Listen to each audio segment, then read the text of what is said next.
All right, welcome back to those of you who are kind enough to still be attentive to the YouTube videos, and hopefully that's inclusive of the 10 of you that I think are enrolled in this class.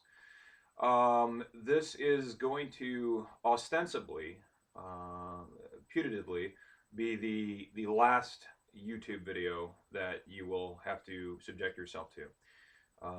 Whether or not that's a good thing or a bad thing, I suppose that really just comes down to how you adjudicate the various merits of this particular type of instructional modality. I happen to think that this is a good thing, but for other reasons, I suppose it's a bad thing for some of you. The reason I say that is because I, much like MacArthur, and when he left the Philippines in 1943, his final words were, "I shall return and I will liberate you." Now, I'm not returning to liberate anybody, but I will be returning to the Keweenaw on the 24th of this month, which is this Saturday, which means that we will be back in physical class on the 26th, which will be next Monday.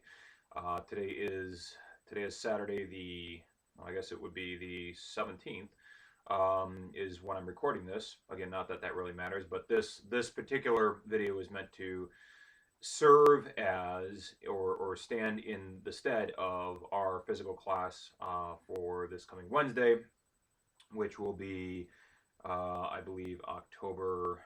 Well, today is the 17th, I think. So today, the 27th, whatever that is, the 20th, um, Wednesday.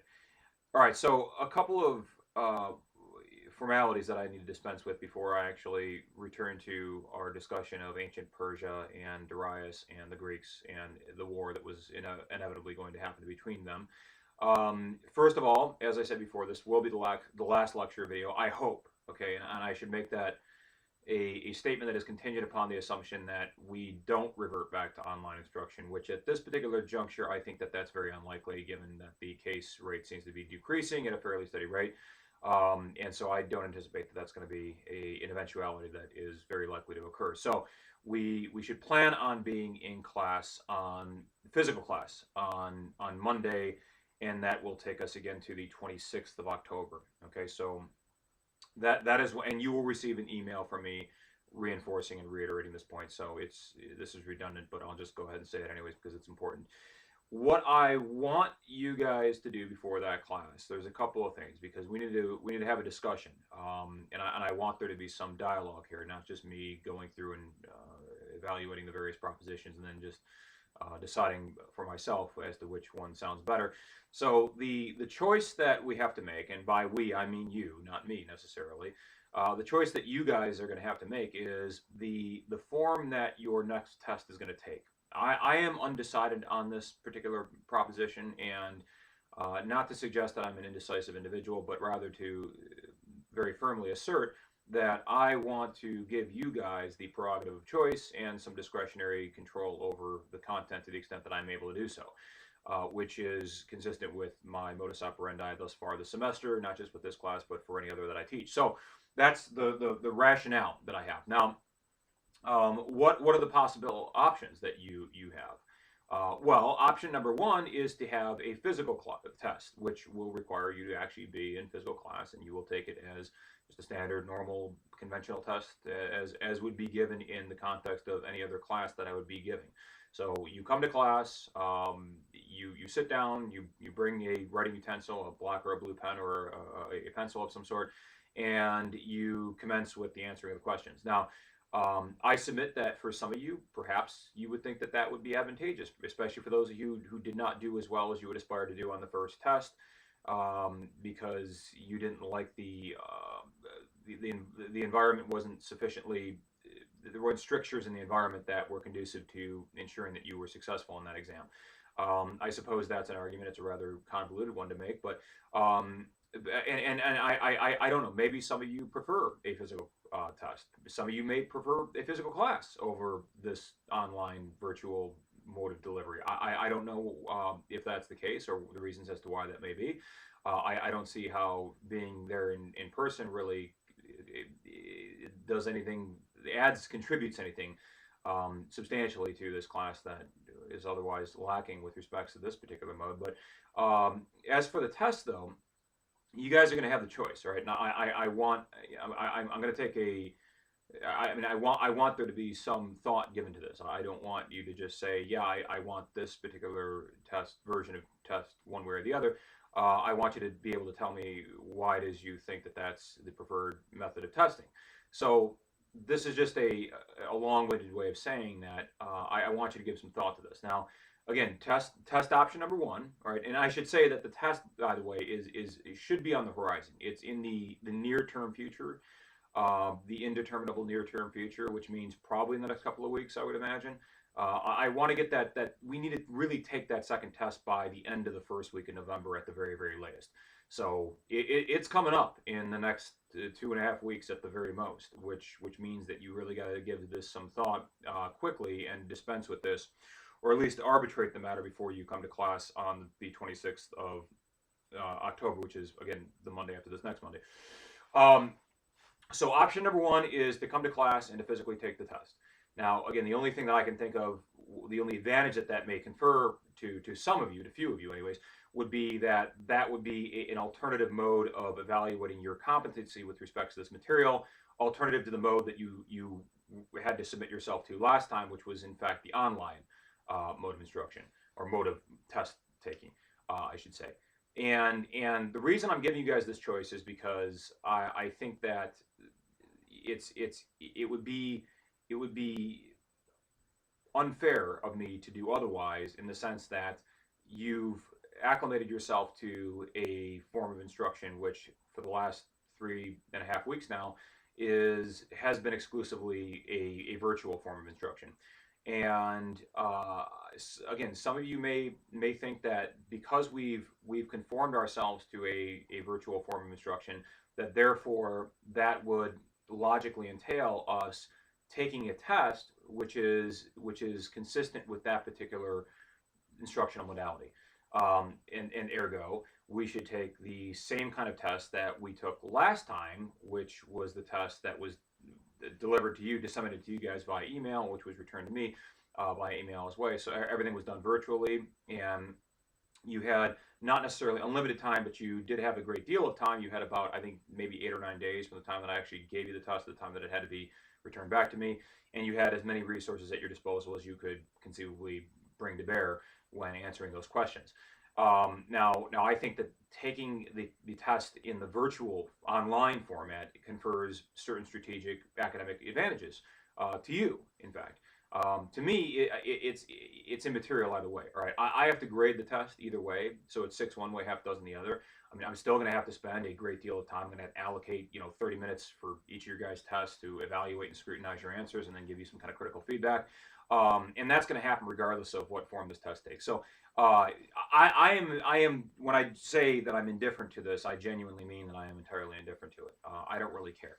It's up to you guys. I want you to be able to essentially weigh and balance and reconcile the various the pros and cons associated with these two propositions. So I don't see there being much benefit associated with taking the test in person, other than it gets us to reacclimate ourselves to some semblance of normalcy, and maybe psychologically that's valuable for some of you. I mean, that's the only thing that I can think of, and that's a bit of a stretch to even make that argument. But I think that conversely, if you were to opt for an online test, which is to say that I email you a blank, well, not a blank, but a Word template that just has the questions on it, and then you go through and you answer them to the best of your abilities based on the information that you have available.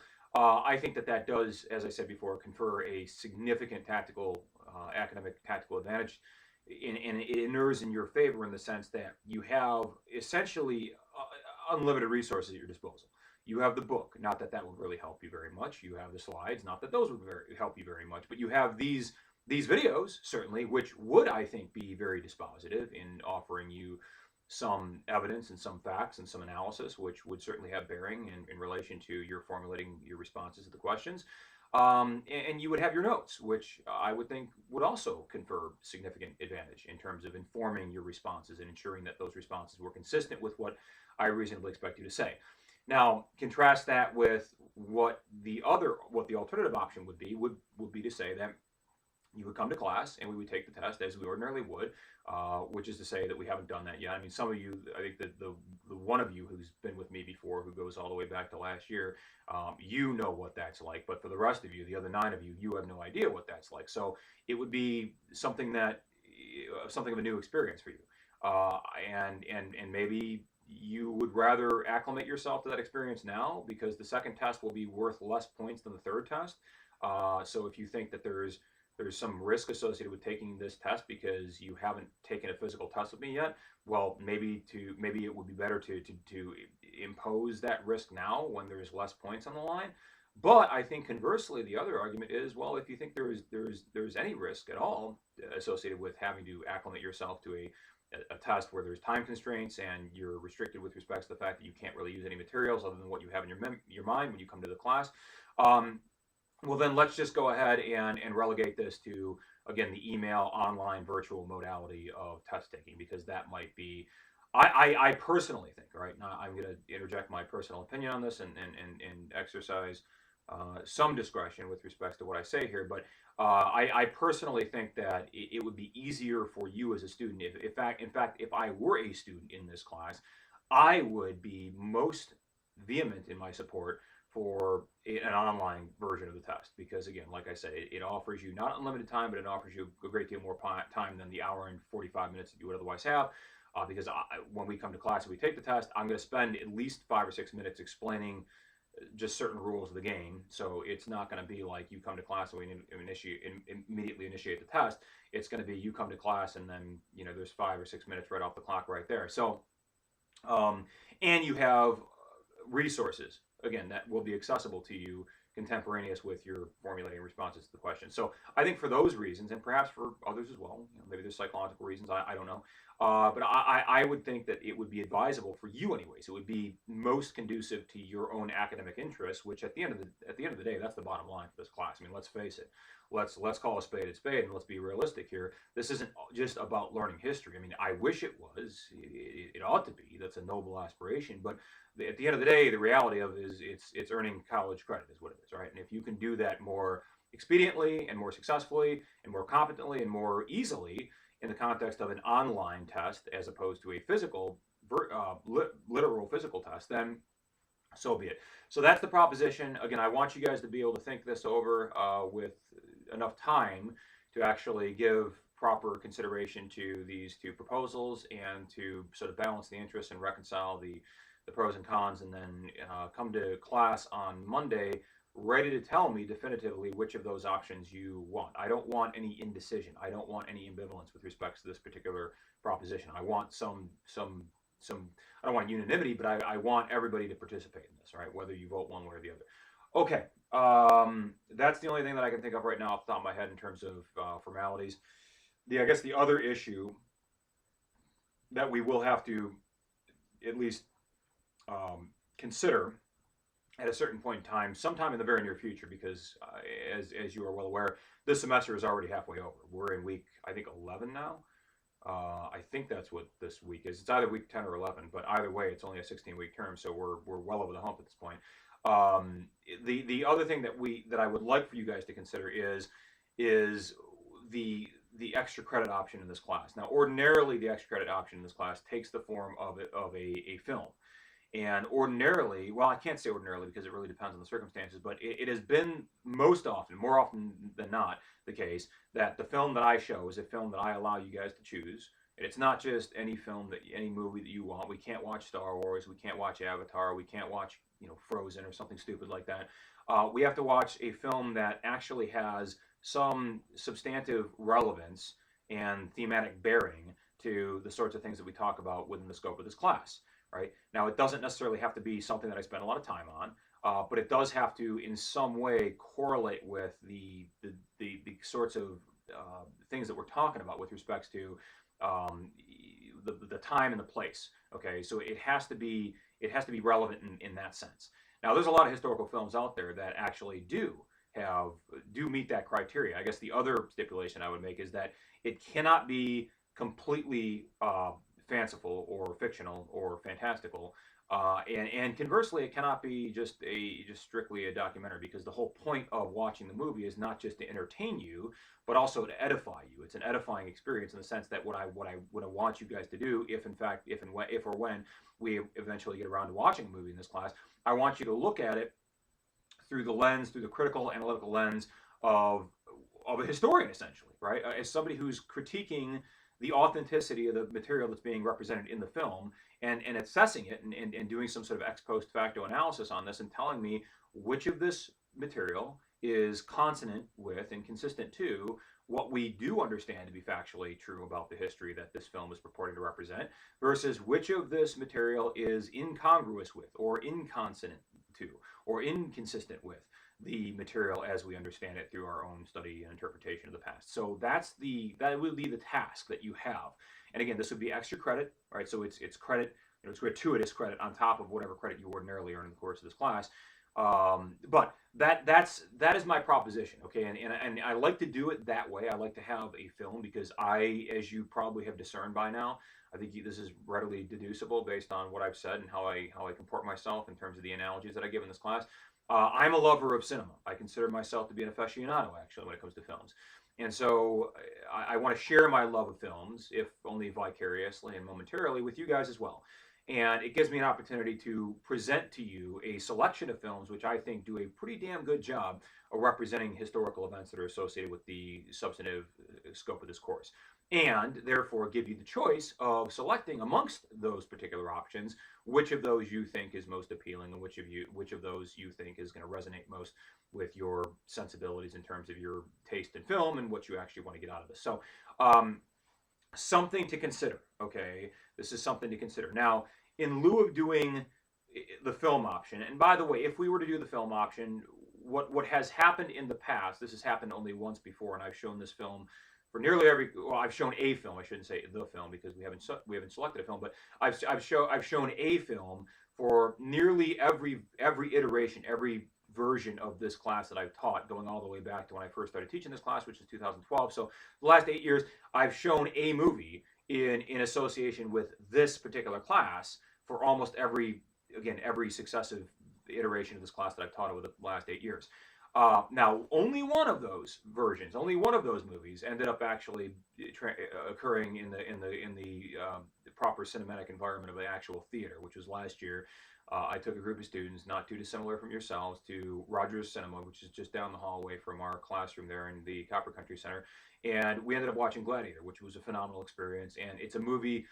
The movies that I'm going to give you guys as possible candidates for watching and then evaluating their historical authenticity, and again, that's the extra credit component, right? The watching of the movie is, I don't want to say it's mandatory, but you should be there in class because the watching of the movie is going to be conducted. It's going to overlap with our class time. I'm going to allocate class time for purposes of watching this movie because, as I said before, it's not just that it's educational, and in that sense, well, it's educational, but it's also entertaining. And in that sense, in the latter sense anyways, the fact that it's entertaining, it's going to be far more interesting, I submit, than anything that I could do or say in the course of my capacity as a lecturer to you. So I think that you would derive greater intrinsic enjoyment from the experience of watching Gladiator, for instance, or I don't know, Alexander, or The Passion of the Christ, or 300, or 300 Rise of an Empire, or any other number of movies that I can think of off the top of my head that would actually correspond in some way to the substance of this class. You would derive greater gratification and I think intrinsic enjoyment by watching that movie than having to subject yourself to what I have to say or what I'm doing at any given time when I'm giving this lecture. So it's an escape. It's an escape for you. It's an escape for me. It's a respite. And it offers the opportunity to educate as well as entertain, which is, I think, the best of both worlds. So think about that. If we don't end up doing a film, however, all right, so option number one, the threshold question is, do you guys want your extra credit to take the form of an analytical critique of a historically themed film, which you would then write up? Okay, it'd be maybe a 3 or 4 page paper, essentially, a mini paper. You would type that up, and then you would submit that to me, and that would suffice for extra credit purposes. Now that's option one. Okay, that would be based on the movie that we would all come together and we watch that in class, right? And then you guys go out there and you tell me what did this movie get right about history? What did this movie get wrong about history? And what's, split the difference, right? What's the discrepancy between what they got right and what they got wrong, and how wrong were they and how right were they, et cetera, et cetera. And you just analyze the facts and evaluate them and reconcile them with what we actually know to be true versus what the movie was actually representing in terms of how it was portraying people and events, etc. Now that would be essentially a synopsis of what you would be required to do if in fact we did embark upon this particular assignment option. Now, I'm pretty creative when it comes to just coming up with various alternative propositions to that particular option. I could think of any number of options. I could think, and this would be, again, this would be extra credit, alternative extra credit options. If in fact you guys don't want to watch a movie, I don't see why anybody would be so vehemently opposed to watching a movie. Like I said, I think even the most boring historical movie you guys could think of, I don't know, The Thin Red Line or some crap movie like that, would I think be more, maybe not more educational, but certainly probably more entertaining than any lecture that I could ever conceivably give to you guys. So I think for that reason alone, in and of itself, the movie would, I think, take precedence or be advantageous to you having to subject yourself to another hour and 48 minutes or whatever it's going to be, minus the break time of me talking. Okay, and of course, I mean, you probably have, if you inferred that I have some kind of interest in this, then you've inferred correctly, because yeah, I do have a stake in the game. Obviously, it spares me a day of teaching. Not that that's a huge imposition. I mean, I've been doing this so long, it doesn't really matter. It doesn't affect me either way. But I want you guys to, again, make the informed choice. I want you to think about whether or not. Well, I think that you should have an extra credit option. I think that's something that everybody should be unanimous in their assent for that proposition. I don't see how any one of you would think to yourself, well, actually, no, I don't want an extra credit option, because I think that I just rather take the points that are out there, and just come what may, and it's not necessary to offer me any opportunity to earn any more points on top of what I already have earned. I don't see how anybody, I mean, unless you're a masochist and you just like to fail, or you don't want options presented to you that could conceivably allow for you to actually gain more points and achieve a higher score, I don't see how you could be opposed to that option. So there's going to be an extra credit option. I don't know what form it's going to take. It's up to you guys. But if it takes a movie, well, that's option number one. Option number two, I guess I'll just, because you guys, I don't want to leave it to you necessarily to think of what other options could be presented. Option number two, let's say it's Christ, I don't know, a group project. Okay, you go out there, you select a team member, okay, or team members, right? And I'm just making this up as I go along. I don't really care, okay, and who knows? We'll set parameters later on if, in fact, we get into this. But group project would be option number two. So movie is option number one. Option number two is group project. Option number three is presentation. Okay, so you go out there, you research a particular historical theme or a particular historical person or time or place or whatever it happens to be, and then you come back to class and you tell us everything that you've learned about this particular person, place, or theme, or moment in time, and you do as good a job as you possibly can at expounding upon just how important it is for the rest of us to know whatever it is you found out for yourself. So how about that? All right. So those of you who don't want to squander valuable class time by watching a movie for 2 hours or however long it's going to take, those are your alternatives, and that's why I'm giving them to you. Because that way nobody can come back ex post facto and say that, you know what, Jeff imposed, unilaterally foisted upon us the condition that we were going to allocate an entire class to the watching of his favorite movie, Gladiator, just because he likes watching Russell Crowe movies, and that's the only reason why we did that. No, that's not the choice that you have. Well, that wouldn't be a choice. So you have a choice, and that's actually, I'm not forcing this upon anybody. So make the choice, think about it, contemplate it, come back to me, let me know what you think, and we'll talk about this. I hope on Monday we'll have the opportunity to get into this. And but I want some kind of constructive dialogue. I mean, if you guys are all unanimous in your consent for this proposition that it be a movie, then that's fine. But we'll get more into this on Monday. So I think that's all I got for you in terms of administrative issues. And I'm sorry it's taken as long to clarify all this. The other thing that I want you guys to be thinking of, I want this to be cognizant in your minds when you come to class on Monday, is, at least I'm cognizant of this, is that there hasn't been any dialogue, right, so to speak, right, in either a literal way or in a more metaphorical way. There really hasn't been much of a discourse or a dialectical exchange between myself and any of you. Not that this formatting precludes the possibility for such a dialectical exchange, but none of you has reached out to me thus far and said, Jeff, there's some ambiguity in terms of what you may have said in this particular lecture, and I just don't know what you're talking about because I can't follow along with you because you're talking too fast or because whatever it happens to be, right? So I don't know if there is some unresolved consternation or confusion that may still be withstanding for some of you, anyways. That may arise from or derive out of the substantive content associated with the lectures that I provided and uploaded to YouTube thus far. And if there is, in fact, some ambiguity or consternation or confusion, then I think that Monday would be the ideal and optimal time for us to ameliorate whatever confusion may exist. And the reason I'm saying that is because, well, two reasons. First of all, I would feel as though I'd be abnegating my responsibilities, my professorial or educational responsibilities that I owe to you, that are incumbent upon me to properly perform my fiduciary duty, essentially, that I owe to you. I would be abnegating that duty if, in fact, I were not to provide you guys with a very open-ended opportunity to ask whatever questions may arise from the content that I've delivered via YouTube thus far.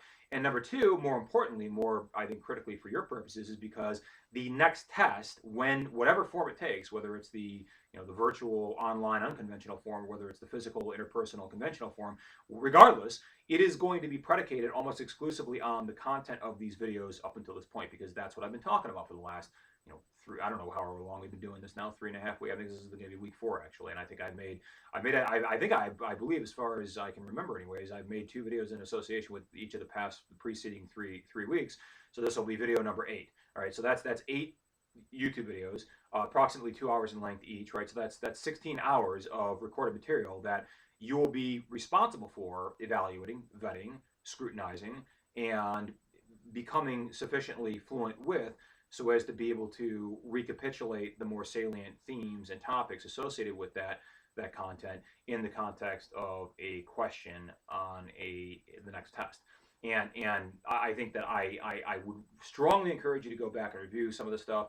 Or if in the course of your notes there is some confusion in terms of you weren't able to record some of this, or because you just didn't know what I was talking about, then Monday is the opportunity for definitive clarifications with respects to anything that I've said up until this point arising out of the YouTube videos, because I want to close escrow on this and I want to move past.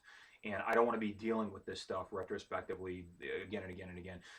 So if you got questions arising from any of the videos that have come and gone up until this point, please do make a point of either writing those questions down or at least committing them to memory before you come to class on the 26th, which is going to be Monday. Okay, now I think that genuinely is everything that all the bases I got to cover before I actually delve into the lecture content for today, which incidentally concerns itself with the right, the justice and the right of the Greeks to blame the Persians, or the Persians to blame the Greeks, for who in fact it was who was most responsible, most culpable morally, in terms of their geopolitical activities, in terms of their international relations, or their lack of proper composure, or their conduct in other ways. Which of these warring factions, these inevitably warring factions, which of these two sides bears a greater degree of guilt and responsibility for initiating these hostilities? And that's where we left off last time. And I think what I was saying, the case that I was trying to make, was that the argument that derives from Herodotus is, to my mind, a rather spurious argument, for a couple of reasons. First of all, Herodotus has prejudices. He has biases. He is biased in favor of the Greeks because he himself was a Greek, and there was a long-standing antithesis or animosity between the Greeks and the Persians. So of course he's going to denigrate the Persians as much as he can, either consciously or unconsciously. And I think that he does that, and that's pretty conspicuous in terms of what he says and how he says it. Second of all, there is this issue of ascribing sort of vicarious responsibility, or imputing ancillary culpability to the ancestors of somebody who may conceivably have committed some effrontery to your own ancestors a very long time ago, and then saying that their descendants bear some moral responsibility or ethical culpability or personal responsibility for the sins of their long lost ancestors who died many generations ago. Now, I think that there's something, again, intrinsically facile about that argument in the sense that it doesn't really strike me as being consonant with justice and just a proper sense of what's rational and coherent and intelligible when it comes to adjudicating matters of who did what and who's right or who's wrong. And the reason I say this, I mean, the analogy that I think I could give is to say that this reminds me to say that the Persians are morally culpable for what eventually transpires and becomes the Persian Greco Wars, the wars between Greece and Persia, to impute or insinuate guilt on the Persians, mostly, if not exclusively, by virtue of the fact that once upon a time ago, in a long, long, long ancient history, not just ancient history, but quasi-mythical history, whereby we have to look at this, what was actually happening at that time, and ascertain whether or not it was even factual. So as far as I'm concerned, that stuff that happened at that time during the writing the the Homeric epics, the Iliad and the Odyssey, because that's what we're talking about. That stuff was quasi legendary, okay, or pseudo mythical, all right, or mostly mythical, anyways, all right. There was blending fact with fiction, and therefore, as far as I'm concerned, it was hearsay. Okay, this is inadmissible, right? It violates the rules of evidence, and therefore, it's impermissible to rely upon arguments that derive or require ascribing some veracity or integrity to that information when in actuality you can't authenticate that information. So it's saying that, here, I'm going to deduce this hearsay over here that, I heard somebody say that they heard somebody else say that they heard, so on and so forth. I'm going to deduce this as proof of somebody else's culpability for committing this crime. You can't do that. And because you can't do that in a court, and you certainly can't do that in terms of just making accusations against people, at least, having a credible accusation, I don't think you can do that in the context of ascribing some kind of moral or ethical culpability or responsibility to the Persians as an entire ethnic group by making the argument that once upon a time ago, a long, long, long time in the very, very far reaches of ancient history, prehistory as far as the Greeks are concerned, as far as anybody at the time was concerned, once upon a time ago back then, some some Proto-Persians, before Persia was even Persia, before there was really anybody living there, before they were just Trojans living there, right? And so there were no modern there was nobody that was living in that area at that time whom you can actually directly connect to the Persians that are living at the time of Herodotus. You can't make that connection. It's not the connection is so attenuated across space and time in terms of just how many generations have passed. You can't say that there's a direct or even an indirect link between those two different peoples at those two different points in time. Excuse me, guys. Oh, talking too much, and it's cold as hell in here. That's why I'm wearing this hat and this very stylish jacket. So I think that's argument number one. Argument number two, well, a continuation of argument number two, is to say, okay, well, you're essentially imputing responsibility to the Persians as a entire ethnic group. Okay, you're assigning collective responsibility to the entire nation of Persia for what happened before any of the people who are alive in Persia today were even born. Okay, well before any of them were born. Now that seems to me to be somewhat analogous to the kinds of arguments that were historically made against the people of Jewish ancestry. The anti-Semitic tropes that many people who lived in Europe for many generations really dealt with. The idea that, well, because the Jews were responsible for killing Christ, they were the ones who, the Sanhedrin, the Jewish high priests, the Caiaphas and his scheming associates, they were the ones who went to Pontius Pilate and implored Pilate to crucify this innocent man who otherwise, had committed no offense against the Romans or the Jewish people in ancient Palestine, for that matter.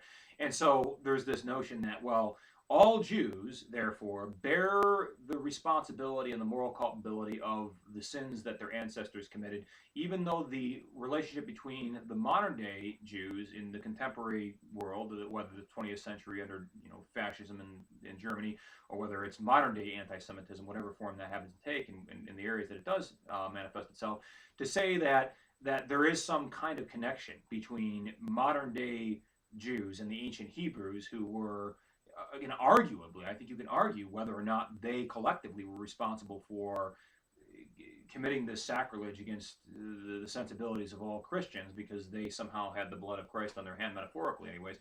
I think that is a spurious argument to make And I think to insinuate, therefore, that all Jews have some moral blameworthiness that can be ascribed to them because of what their ancient ancestors did, right? Is I think, to my mind anyways, that seems to be a very unconvincing argument. It doesn't strike me as being very consistent with principles of justice, nor is it logically coherent. It seems to me to be a facile argument. So these are the kinds of this is the structure of the argument that Herodotus is making, and that's why I submit humbly to your consideration that it's not a very persuasive argument. Now, what else? So those are sort of the historical arguments that are being made by a proponent of the Greek side, a propagandist indeed for, as well as a ventriloquist on behalf of the Greeks at this time, who's saying, well, if you look back far enough, it was the ancestors, the Persians, who committed the first offense because they came across and they stole Helen of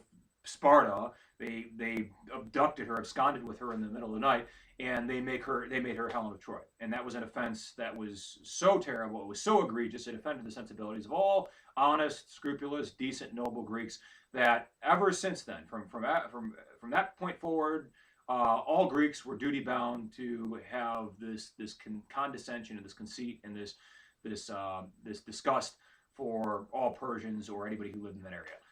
Right, and again, I think that sounds more analogous to an argument that you would make because you hate somebody because of who they are or what they look like or what their skin color is or what religious practices they embrace. It's a quasi-racist or ethnicist argument in the sense that it's not coherent on the face of it. So it's a spurious argument. All right. Now going back to now actually establishing some continuity between the quasi-mythical arguments that Herodotus was making and what's actually happening at the time. Historically, we said what did happen. So remember, there's this guy Aristagoras. He was the tyrant of this place called Milades.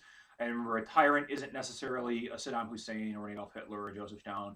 In the context of ancient Greece at this particular time, a tyrant is just usually an aristocrat, usually a member of the noble class, who's able to persuade and induce the common people to give him extraordinary powers, extraordinary executive powers, so that he essentially becomes a king. He has regnal authority. He's a king in all but name, right?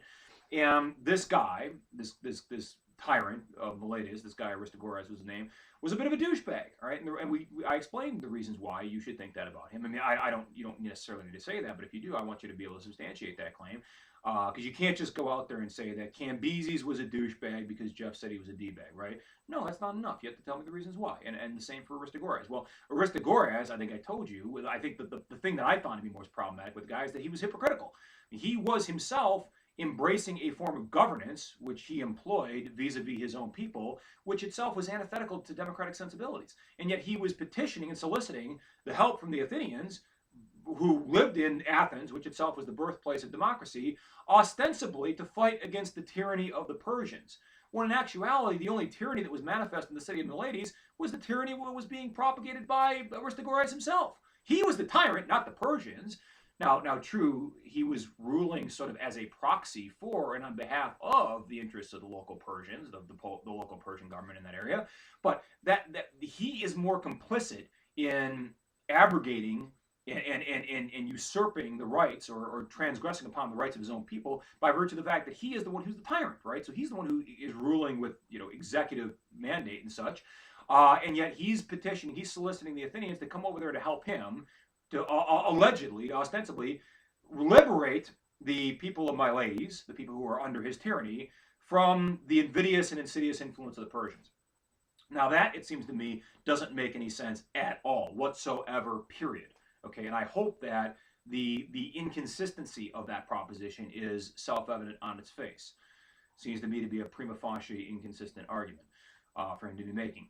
Now, what happens after that? Well, you got 4,000 Greeks that come across the Aegean, and they stupidly, not only do they lose the battle with the Persians, it would be one thing if they won the battle, right? So at least they prove their martial vigor and their valor in the face of the enemy, and that would give them the right to, well, do virtually whatever the hell they wanted to, because that's how ancient warfare was fought, right? You win the battle, you have the right to enslave my wife, to rape my wife, right? Not just enslave, use her as a sex slave, okay? And look, guys, I'm not embellishing this, right? I'm not just making this up. This is how it was, okay? So for those of you who you may be sensitive to these things, I'm telling you as it was. I'm not going to try to water this down. It doesn't need to be watered down. It was brutal. Life in the 5th century BC was incredibly brutal. Okay, and we should appreciate, therefore, just how much civilization has advanced since then by looking and reflecting upon just how horrible it was to live in those days. But if you lost the battle, so if the Greeks had won the battle, if they had defeated the Persians at the city of Sardis, which was the place where the battle transpired, if they defeated the Persians, then the Greeks, as a matter of course, as a matter of just this is how we do things, out of course, out of habit, out of practice, the Greeks at that point would have in fact had the right to do whatever they saw fit to do to not just the city itself, the physical city itself, and all the buildings and the structures that lied within it, but also the people who inhabited that city of Sardis.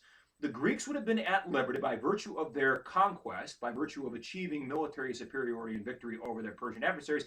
They would have then subsequently been at liberty to exercise their victor's discretion and decide how they went about treating the populace. They could have enslaved the women as sex slaves. They could have enslaved the children as just slaves, just generic general slaves, right? They would have killed all the men because that's what generally was done.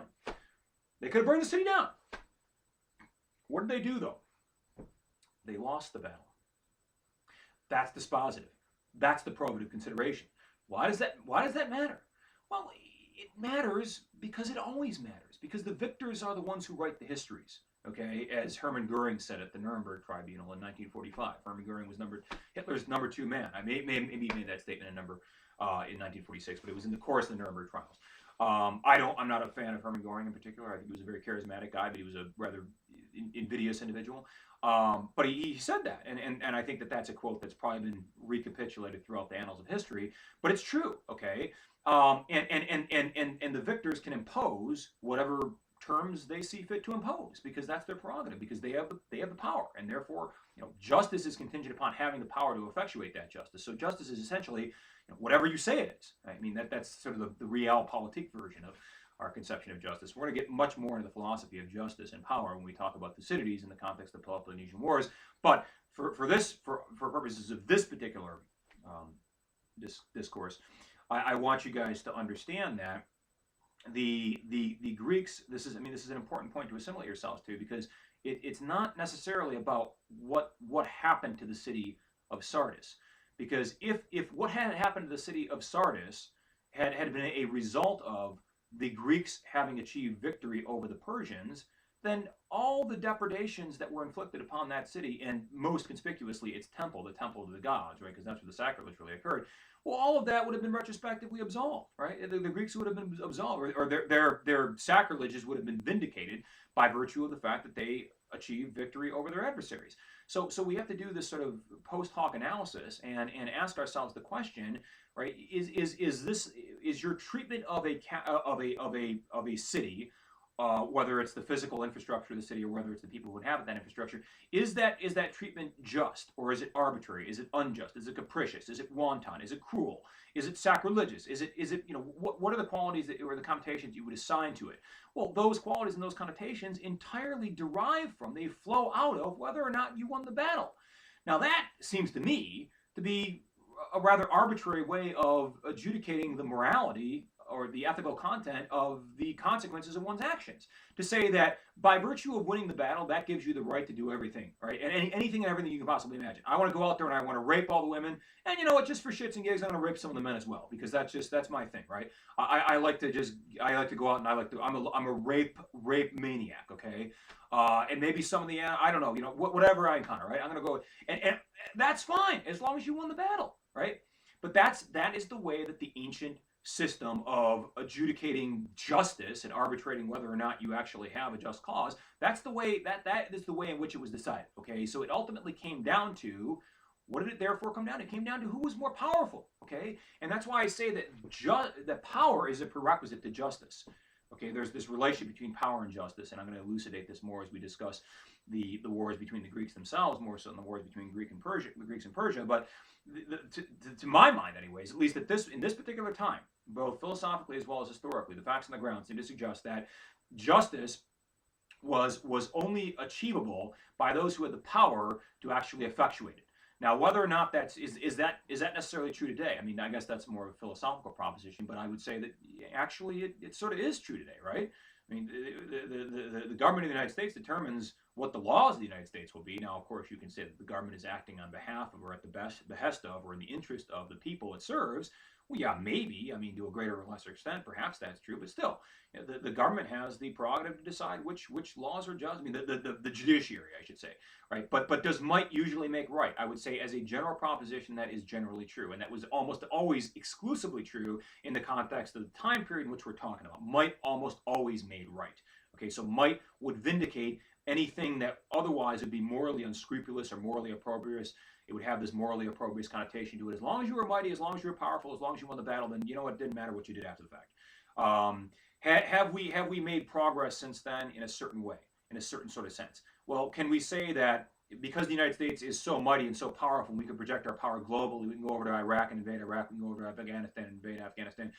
Does that give us the right to therefore abuse the hostiles whom we intern in places like Abu Ghraib, or in places like Guantanamo Bay, or in rendition sites that are located in Saudi Arabia because they're our allies and those people don't seem to conform themselves to international standards of behavior and they can torture the shit out of our enemies. The enemy of our enemy is our friend. Does that vindicate everything that we do to prisoners who we capture in battle? I mean, again, just try to contemporize the philosophical gist of what it is you're supposed to take out of this particular lesson. Would you still hold? Would you still maintain that might categorically, unequivocally, always makes right? Of course not. No, because if that were in fact the case, then going back to Hermann Goering at the Nuremberg trials, right? We wouldn't just, why go through the purpose, why go through the process of a trial? Why give the defendants at Nuremberg the opportunity to actually present some kind of coherent defense on their own behalf or through their lawyers, right? Why submit why submit that proceeding to the strictures of due process and ensure that the evidence that was submitted during the tribunal was sufficiently scrupulous so as to pass the evidentiary test for the proofs that were adduced in a tribunal? Why go through all that? It seems to me that if you achieve victory over the Nazis in 1945, which we in fact did along with the Soviets and the other Allied powers, well, that give, according to the Greek sensibilities, the ancient sense of justice and power, well, that gives us the right to just go ahead and exterminate all of them, right? Let's just go ahead and enslave all the German women. Let's go ahead and make forcibly adopt their children, or enslave the children that we don't like that misbehave, right? We're just going to go ahead and execute all the men in Germany. Well, no, we didn't do that. Now, I guess the real question is could we have done that? Well, I don't even think we could have done that, because if we had done that, that would have been so egregiously offensive to the sensibilities of everybody else around us at that time, because those common collective civilizational sensibilities that are sort of universalized amongst all different peoples, all different cultures, all different nations, right? Those dictate what we can and cannot do at any given time in history. Okay, so it is not the case that when you go over and you invade Iraq nowadays, right? If you're in 2001 and you're General David Petraeus, and he was the commander of Central Command at that time, and he was the one who oversaw the invasion of Iraq. He's not going to order his men, oh yeah, Babylon, the modern day equivalent of Babylon, Baghdad refuses to surrender, and they close their gates to us, right? So General Petraeus, sir, what are your orders? Well, we're going to sneak in there. We're going to have one of our colonels deform and mutilate his face. He's going to sneak in there. He's going to open up the gates, and then when we get in there, when the 21st Armored Division gets in there, or the 101st Airborne, or the 82nd Airborne, or the Big Red One Infantry Division, whoever it is that gets in there first, they get to go in there and ransack and pillage and loot and rape and murder everything they encounter. No, that's not what we would do. We would never even suggest that. We would never even conceive of that as a possible way of dealing with our adversaries. So I think that you must say, therefore, that our common civilizational sensibilities with respect to what is moral, what is just, what is right, and what is wrong, they have evolved considerably since that time as they modulate our conduct in relation to how we conduct ourselves in war. Okay, I think that is a necessary conclusion that is inescapable in my mind. Okay, so enough about philosophy. Let's turn to the history of what actually is happening. So before I get into the actual war between the Greeks and the Persians, because there's not a whole lot to say about the war. I mean, it was a war. We can contrast the various merits, the tactical merits that each side had, and we will. But I want to make the point first of all, it wasn't just a war between two nations; it was a war between cultures, and it was a war between ideas and indeed ideals. Okay, so it was a war. It was a war in a metaphorical sense as well as in a literal sense. So I want to focus on the metaphorical because that's much more nuanced and therefore it's more interesting. The Persians. What are the Persians? Well, let's start with the Greeks. Actually, let's start with the Greeks. What do the Greeks represent? Well, Greece was the birthplace of democracy. Athens was the birthplace of democracy, and Athens, as it happens to be the case in this particular context, Athens was the most well. No, it was the most preeminent city in Greece at this time. It was the most significant. It was the wealthiest. It was the most powerful. It was the one who had the most allies. It was the one. It was the trendsetter. Okay, it was the influencer on Facebook, right? Or in Instagram, right? It was the to use the Instagram terms, right? Athens was the influencer of the rest of ancient Greece. Athens would set the precedent, and the rest of Greece would sort of try to emulate them because they looked up to Athens as a place of learning and sagacious philosophy and indeed sophistry as well, because it was the birthplace of that as well. Sophistry is just, by the way, because I'm going to use this phrase and I want to clarify what that actually means, so you guys aren't wondering in the back of your minds whether you need to get a thesaurus.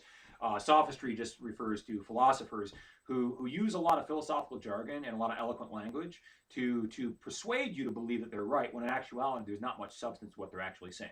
Right? So beware of sophistry in the context of philosophers and intellectuals in general. I can tell you, as somebody who sees it from the inside out, right? Beware of that. Okay, but especially beware of sophistry in the context of politicians.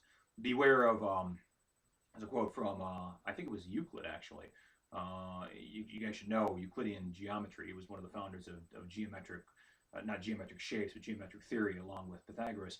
And Euclid said something like the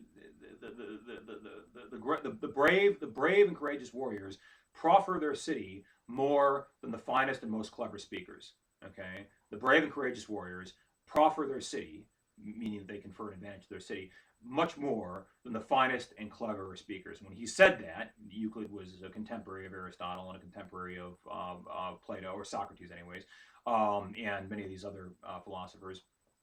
And he was referring, I think, not too covertly, not too subtly, to sophists, right? So beware of sophists, but that's a corollary point.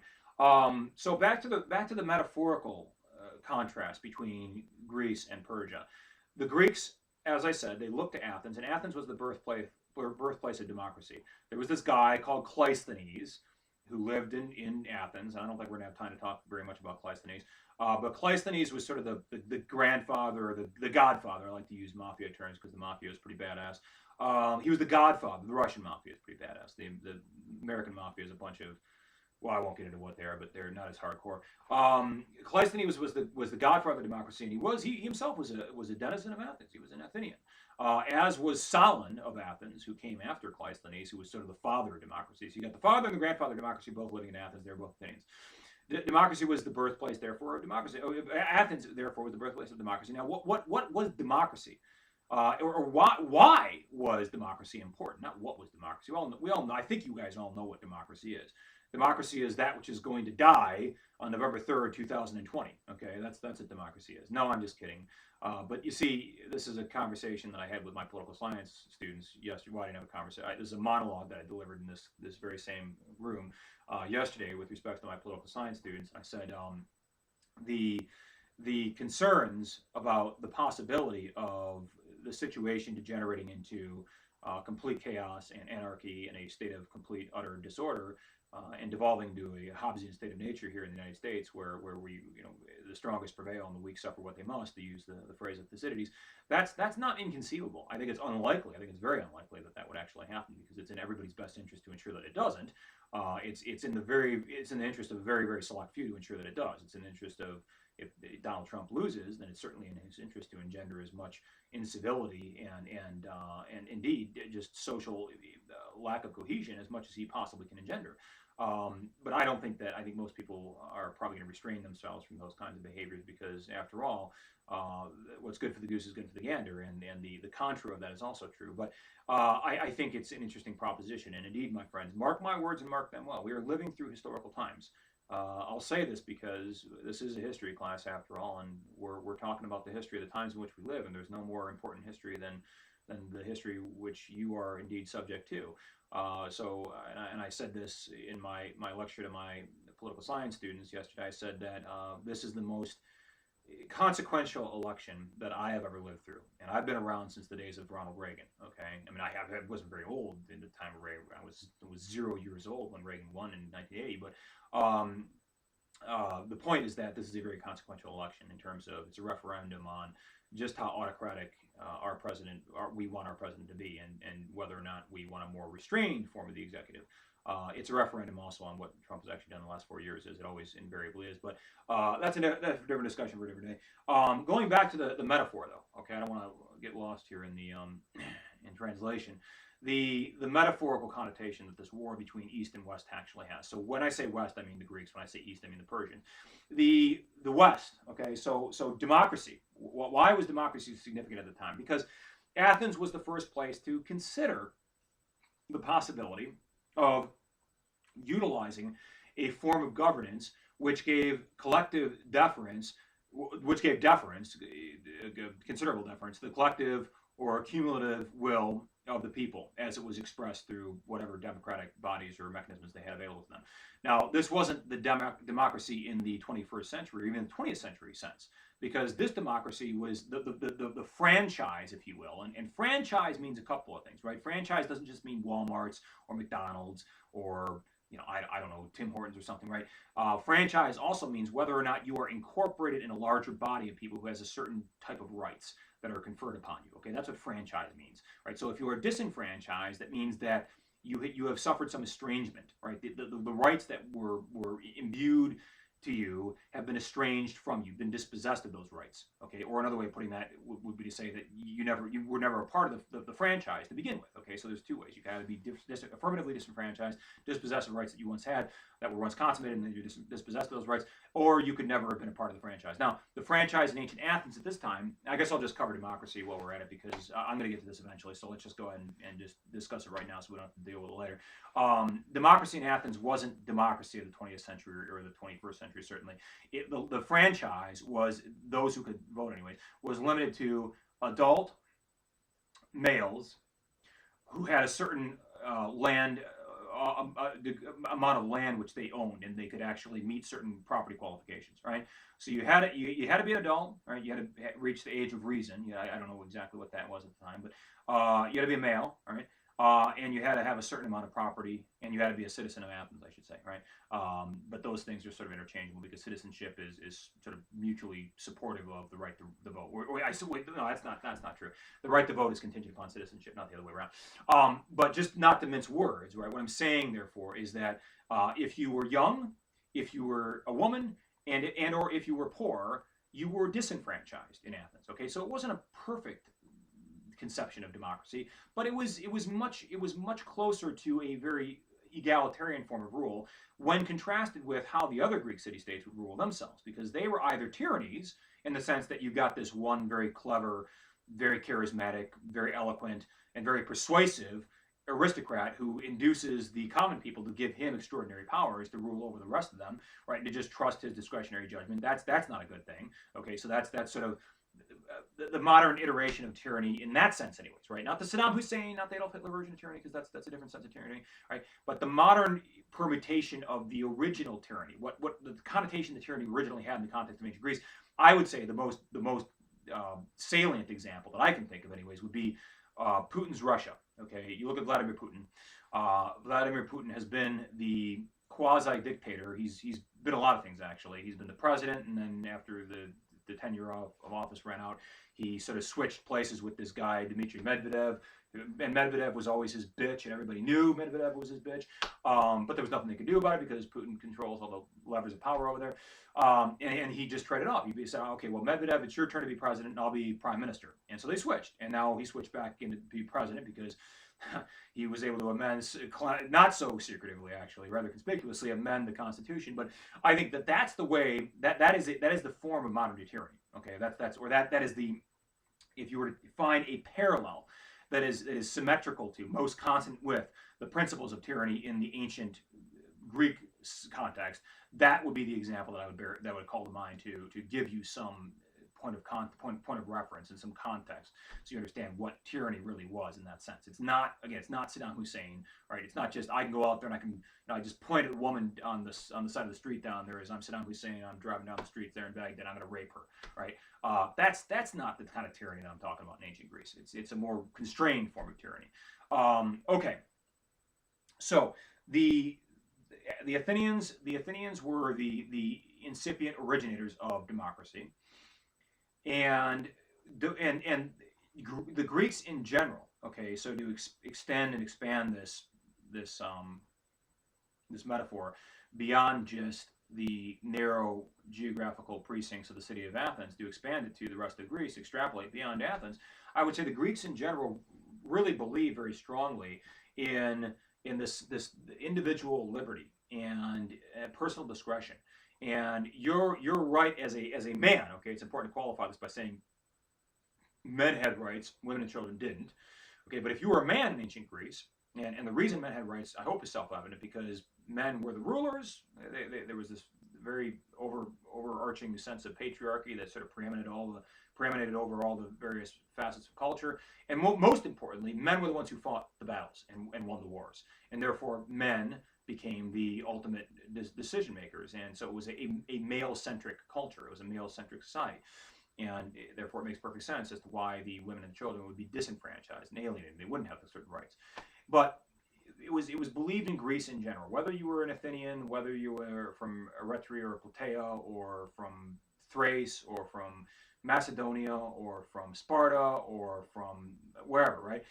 It didn't matter. Okay, whether if you were a Greek, you believed very strongly in the notion of personal liberty, and that personal liberty meant that you as a citizen of a Greek city-state, you had certain rights. You had certain rights. You had the right not to be killed. You had the right not to be enslaved. You had the right not to have your property stolen away from you by the state or by anybody else for that matter, right? You had certain rights that were guaranteed, okay? And so the Greeks, in many ways, they represented the notion of individualized personal liberty that was inherent to the man himself, okay? And again, it was a limited liberty. It was limited in terms of being exclusive to men and adult males who had a certain measure of property to their name, right? But that is what the Greeks essentially represented, and they represented this in many ways. This was the antithesis of what the Persians were symbolic of, because if you look at the way the Persian state was organized, right? We can talk about this, but I think it's actually rather boring, so I'm going to skip this discussion of how the Persian state actually were. It's just bureaucratic discussion, and that's rather boring. But Persia was an absolute monarchy, okay? The great king, the king of the four corners of the world, etc., etc. He had all the rule. He had complete unilateral discretion to decide what was going to be done on behalf of all the various constituent subjects within that fell under the geopolitical rule of Persia, right? So it all came down to one man. Now contrast that with the Greeks. The Greeks would come together, and this is true in most Greek city-states, not all of them, but in many Greek city-states, the Greeks would come together and they would discuss various propositions, and they would engage dialectically, and they would evaluate the merits of a particular proposition versus what is the contra, what is the argument in refutation of that particular proposition. And they would come together and they would make a decision based on how persuasive, based on how compelling and how convincing those particular propositions were. But they would do so as a consensus. They would do so together, collectively, as a coherent body of constituent citizens. And whether or not that's a pure form of democracy is irrelevant. It's a moot point, okay? The fact that when you contrast that form of decision-making, that form of political process, that form of governance by the people themselves have some measure of control over their own self-determination. The people themselves, sovereignty devolves under the people, okay? In a way, anyways, unless you're a tyrant like Aristogoras, then you're a douchebag and you are usurping the sovereign prerogatives of the people, right? But that contrasts very substantially. I would say, again, diametrically, that contrast diametrically means the opposite. They're antithetical to each other, with sovereignty deriving from one man. One man. You better hope he's a good one. And you better hope he makes good decisions and he has some sense of discretion with respect to the counsel that he listens to and why he makes the decisions and the rationale and the analytical calculus that goes into that, right? Because if you got a douchebag, right, if you got a Cambyses, or indeed if you got a Xerxes, because Xerxes was a very impetuous guy, we're going to talk about him in a minute, then you get a problem, okay? So I think that, again, the contrast for me is very sharp. It's very vivid. And the reason I say that is because on one side, the Greeks, democracy, personal liberty, personal autonomy, control over self-determination, sovereignty of the people themselves are sovereign, at least in most cases, and I have to add that caveat, right? Contrasted with East, all right? So that's West meets East, all right? What does East look like? Well, East looks like one guy who has all the power, all the sovereignty. He is the state. The state is synonymous with the ruler, all right? The great king is the state, okay? He himself is, he is synonymous with the state. And everybody in the state gets to be his slave, okay? Everybody is his slave. Now, some slaves, not all slaves in ancient Persia were created equal. Some slaves were created, had greater privileges and access to their king than other slaves, but they were all essentially the slaves of the great king. And they had to get down and debase themselves and adhere to this, I think, very masochistic sort of protocol whereby they would explicitly show just how deferential they were in relation to the great king. And again, this is what I said before, going back to what happened in ancient China in the context of the feudal system. Going down and laying flat on a table or on the floor, more likely, before your king, paying homage. Okay, that's what you got to do. You got to lay prostrate, right? Go down there and show that you are a worthless piece of nothing in comparison to the great, the almighty, the semi-divine Xerxes, or Darius, or Cyrus, or whoever it happens to be at any given time, right?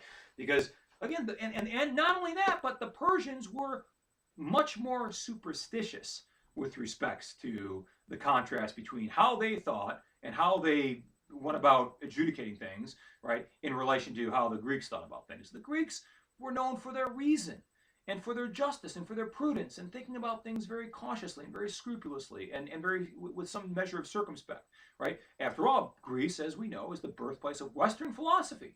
Okay, now that's not to say that there wasn't an Eastern equivalent. Yes, there was Eastern philosophy, and this goes back to Confucius. This goes back to I struggle though. I struggle to think of Eastern philosophers. There aren't as many of them, and that's because, well, that has a lot to do with the Greco-Persian Wars. Because in the end, Greece won, and it was hugely consequential because the West essentially won over the East. Western ideals of democratic traditions, respect for personal liberty and personal autonomy, deference to a philosophical discourse whereby we analyze and evaluate the various merits of different propositions, and we engage dialectically with each other to decide which thing we're going to actually ultimately approve. Right? These traditions are inextricably associated with Western culture, and the fundamental reason as to why that is because the Greeks won. Okay, and therefore, because the Greeks won this war eventually, their philosophy was the one which became preeminent in subsequent generations and across the ages. If you look at the philosophy of the Bible, okay, the New Testament as well as the Old, right? Well, especially more so the New Testament, because the Old Testament in certain respects predates much of what we're talking about. But the philosophy of the New Testament is in many ways shaped by secular philosophers who pre-existed, well, who existed in time prior to the formulation of much of the prose that comprises the constituent Gospels and the Psalms and the letters and all the other various works associated with the New Testament. And so even that, right, our fundamental moral template in a Judeo-Christian culture, Judeo-Christian civilization for hundreds of years it was, right, that was influenced by the fact that Greek philosophy won over Persian philosophy. So going back to the Persians, right, the Persians were superstitious. They believed that their king was not just metaphorically, right, or allegorically, but literally a god, okay? And the king himself would go to great lengths to cultivate this notion, this rather ludicrous notion. Whereas the Greeks believed in reason, and they thought logically, and they employed their own analytical faculties to arbitrate and adjudicate whether or not something was a persuasive proposition or whether it was nonsensical on its face. And I think that most Greeks, because they were trained in philosophy, because they were trained to think about these things analytically, like I'm trying to train you guys to think about these things, hence us spending so much time on the reasons as to why this war proliferated in the way that it did, because they were intrinsically philosophical in terms of their cultural inclination, their way in which they went about thinking about things, they would never, the Greeks themselves would never have been sold by the proposition that, yeah, there's this one guy over here and his father was divine and his father before him was divine, or his great grandfather was divinely anointed by the gods, and therefore he himself is divine. He's got divine, magical, mystical powers. You better respect him, right? You better watch out because he's like Santa Claus. He can see you. He's omniscient. He's omnipresent, omnipotent, constant invigilation. He's always watching. He's like Big Brother from 1984. Well, that's what the Persians believe, but the Greeks didn't believe any of that. They didn't subscribe to any of that. They said that's a bunch of nonsense, right? That's on its face. That is a nonsensical proposition, right? True enough, it's non-falsifiable, okay? But just because something's non-falsifiable doesn't mean that it's true. Just mean you can't disprove it. But things that you can't disprove are often things that you can't prove either. Okay, and that's not the strength of a proposition, but rather it shows its weakness. So I think that that's the way the Greeks would approach the superstitions upon which the Persians predicated their beliefs and their conception of their king. Okay, so that's the delineation between Greece and Persia in a general sort of allegorical and metaphorical sense. And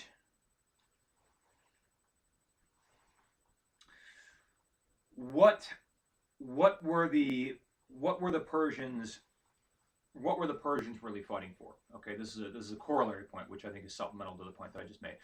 Look at what the Greeks are fighting for. Okay, this is the sort of analytical overlay that you should have when I actually delve into a proper discussion of the various battles, because I'm going to talk about the Battle of Marathon here in a minute, and well, more than a minute. It's probably going to be another 15 minutes, but and then I'm going to eventually talk about the Battle of Thermopylae, which was the historical battle which inspired the series of events which gave rise to the movie 300.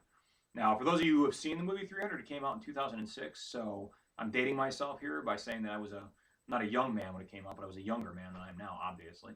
But young enough to actually go out there and pay to watch a movie as somewhat silly as that. But the effects were amazing. The cinematography was actually incredible. And I don't know. I mean, I got this sort of heterosexual man crush on Gerard Butler. I mean, the guy's just irresistibly charismatic. Not to say that I have any lustings for him or anything like that. Nothing like that. But I just think he's the Mel Gibson of our generation, I suppose, or the Burt Reynolds of our generation. I don't know what he is. But it's an interesting. It's a good movie. Okay, it's a good movie. In fact, it's so good that it's going to be one of the movies that I propose as being your extra credit option if, in fact, you guys assent to me giving you an extra credit option, which is to say, it's like, would you be opposed to me just giving you free money, right? Who's going to say, no, I don't want free money, Jeff. Keep your free money. So let's talk a little bit about the reasons for so you guys know the reason why the Persians decided to invade Greece. Okay, the Greeks gave the Persians all the reason that they needed. If they didn't have a reason before, they certainly had it after what happened in Sardis. Sardis was the local capital, the local Persian state, the province there. And the Greeks, the Athenians, and the Eritreans went ransacking and pillaging, marauding around the city of Sardis until such time as they lit it on fire, right? And again, this goes back to what I was saying about who wins the battle is really dispositive. Nothing else really matters. The egregiousness of your conduct is vindicated by winning the battle. So they had a very strange sense of adjudicating whether something was moral or ethical or not, right? By just saying that, well, because you won this battle, that gives you the right to enslave, it gives you the right to kill, it gives you the right to burn the city down to the ground. Who gives a shit, right? You can do whatever you want, and you get away with it because nobody can do anything about it, right? And that gives you perfect, unassailable rights to do whatever you want. And again, that seems to me to be on its face rather preposterous, but that's the way the Greeks thought, and that's the way the ancients thought. Now, the Persians said, well, we've got every right to go over there and kick some Greek ass. Now, tell me why that is the case, okay? And don't say that, well, this is going back to Herodotus and this is going back to Homer and the Iliad and the Odyssey.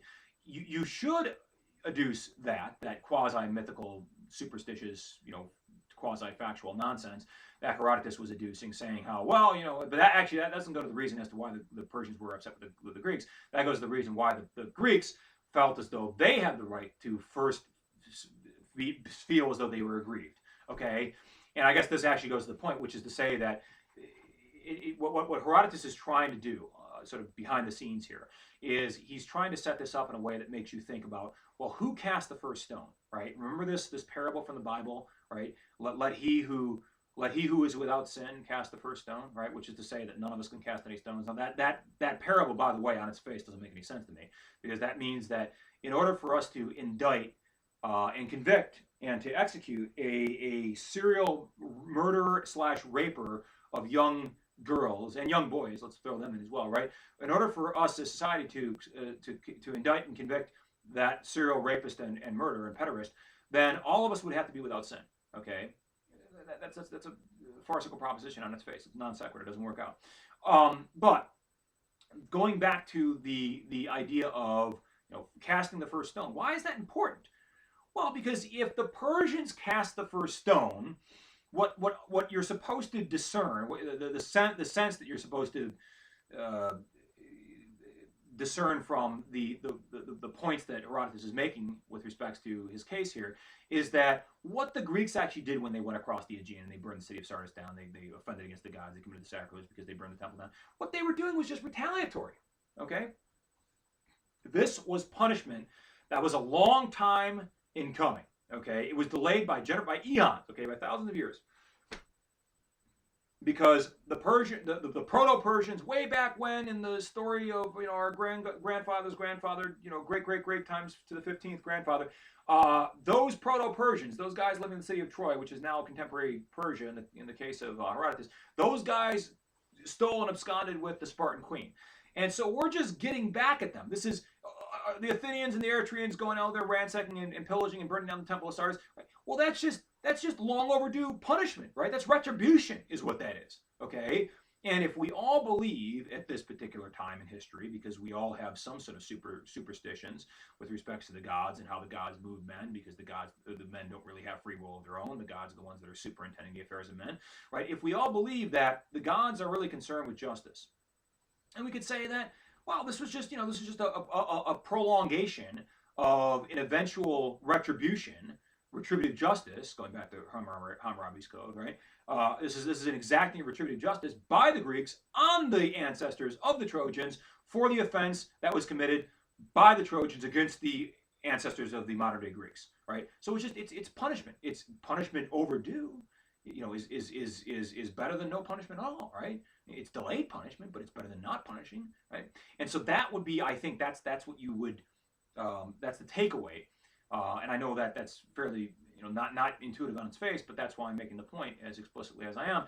I think that's what you can derive, and that's not a contrived reading of Herodotus. I think that's really the point that he's trying to make here, is he's trying to sort of retrospectively absolve the Greeks, the Eretrians, and the Athenians who burned down this temple by saying, well, that wasn't actually the first offense. They were just responding to what the old school pre-Persians had done way before. But again, I have arguments against that, and those are the arguments. Just go back in time in this lecture video to 45 minutes ago, and I gave you all those arguments, I think, very concisely. So, what were the Persians fighting for? The Persians were fighting for empire. And what do we know about all empires? What is axiomatically true about all empires, regardless of where they're at, regardless of when they occur?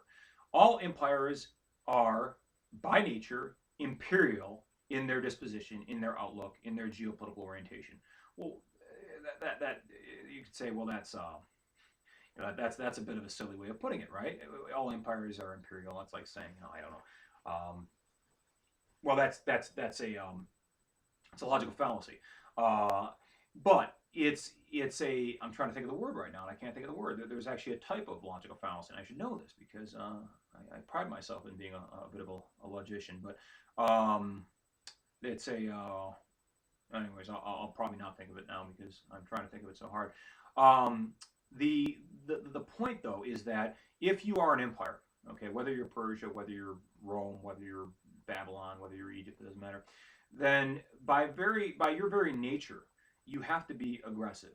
You have to be assertive. You have to conquer. You have to expand because the people of the empire expect that. It is incumbent upon you as a conqueror, as the descendant of conquerors, as he who comes after those who have conquered before him. It is incumbent upon you, first of all, as a ruler, to establish that you have the right to rule. Again, this goes back to what Darius was trying to prove by conquering the Scythians when they actually didn't constitute a threat to him at all. Right?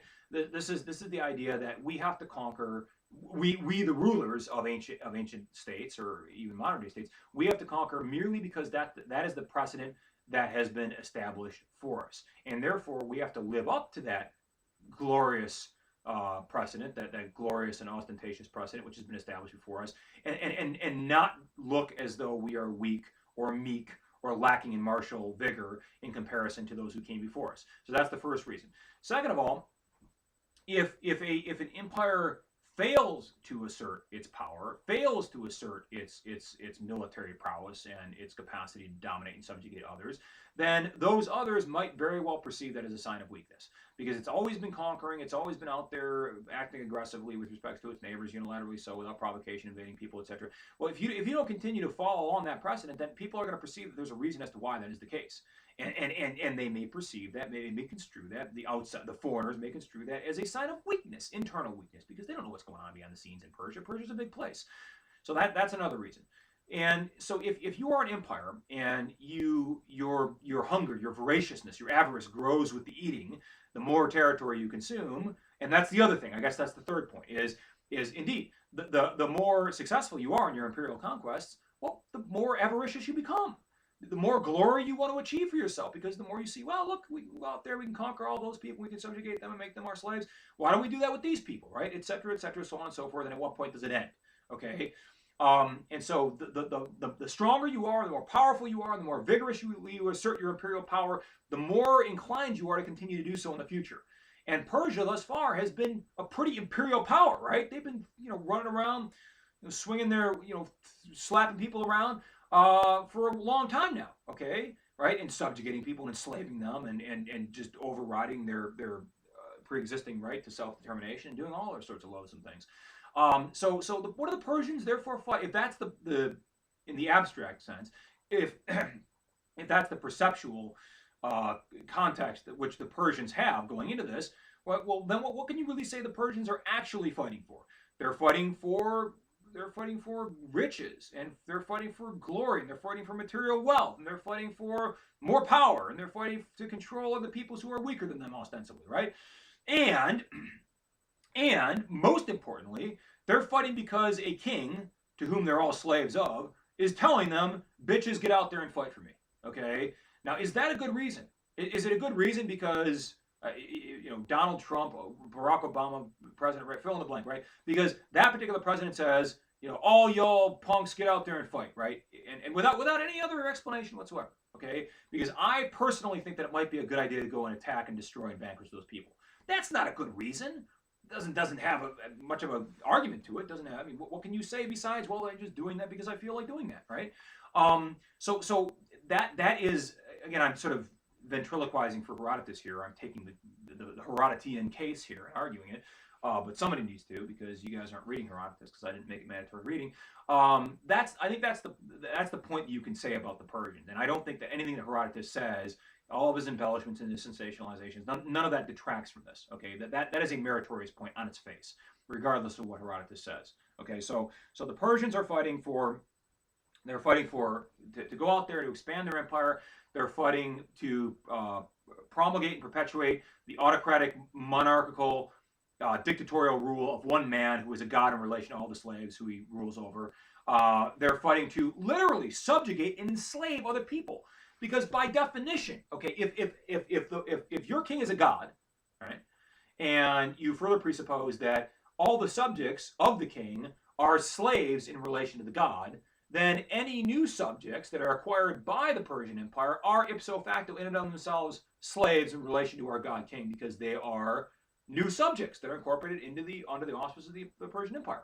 So Greeks are going from being citizens who have some participatory effect with respect to their engagement with their political interests in their own sovereign affairs, to being slaves of this guy, who, by the way, the Greeks themselves, because they're rational, because they're philosophically trained, because they're more analytical than the Persians, not as superstitious, they don't actually ascribe any supernatural powers to this god, this semi-divine king, right? So it's even worse. It's an even more farcical argument as far as the Greeks are concerned, because at least the Persians believe this bullshit. They eat up their own propaganda. They consume it, and they become contaminated with it, and thereby, because they believe it lends greater authenticity to it, lends greater credibility to it, because they subjectively construe it as being actual and factual and genuinely true.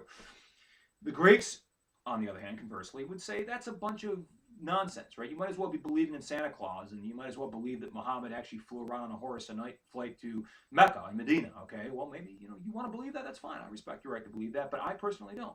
I don't see how you can believe in Santa Claus. I think that's similar to a night flight to Medina and Mecca. It's magical horses that fly around in the night. Now the Greeks would look at that and they would analyze that and they would evaluate that empirically, and they'd say, is that physically possible, yes or no? And if it's physically possible, how likely would it be that that would actually happen?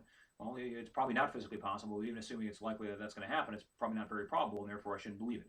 And that's the way that Greeks, and I submit that that's the way that we should adjudicate matters, propositions that are laid bare before us. And please believe in this. Please believe that Tom Cruise is, in fact, he has supernatural powers, and he's a 5-star general in the ranks of Scientology. Please believe that he's a genius and he's God's gift to humanity, because he's the highest ranking Scientologist after David Miscavige. If you want to believe that, that's fine. But I think the Greek empiricist approach would be, that sounds like nonsense. It sounds like nonsense. If it looks like nonsense, if it talks like bullshit, right? Probably is bullshit. Okay, what are the Greeks fighting for?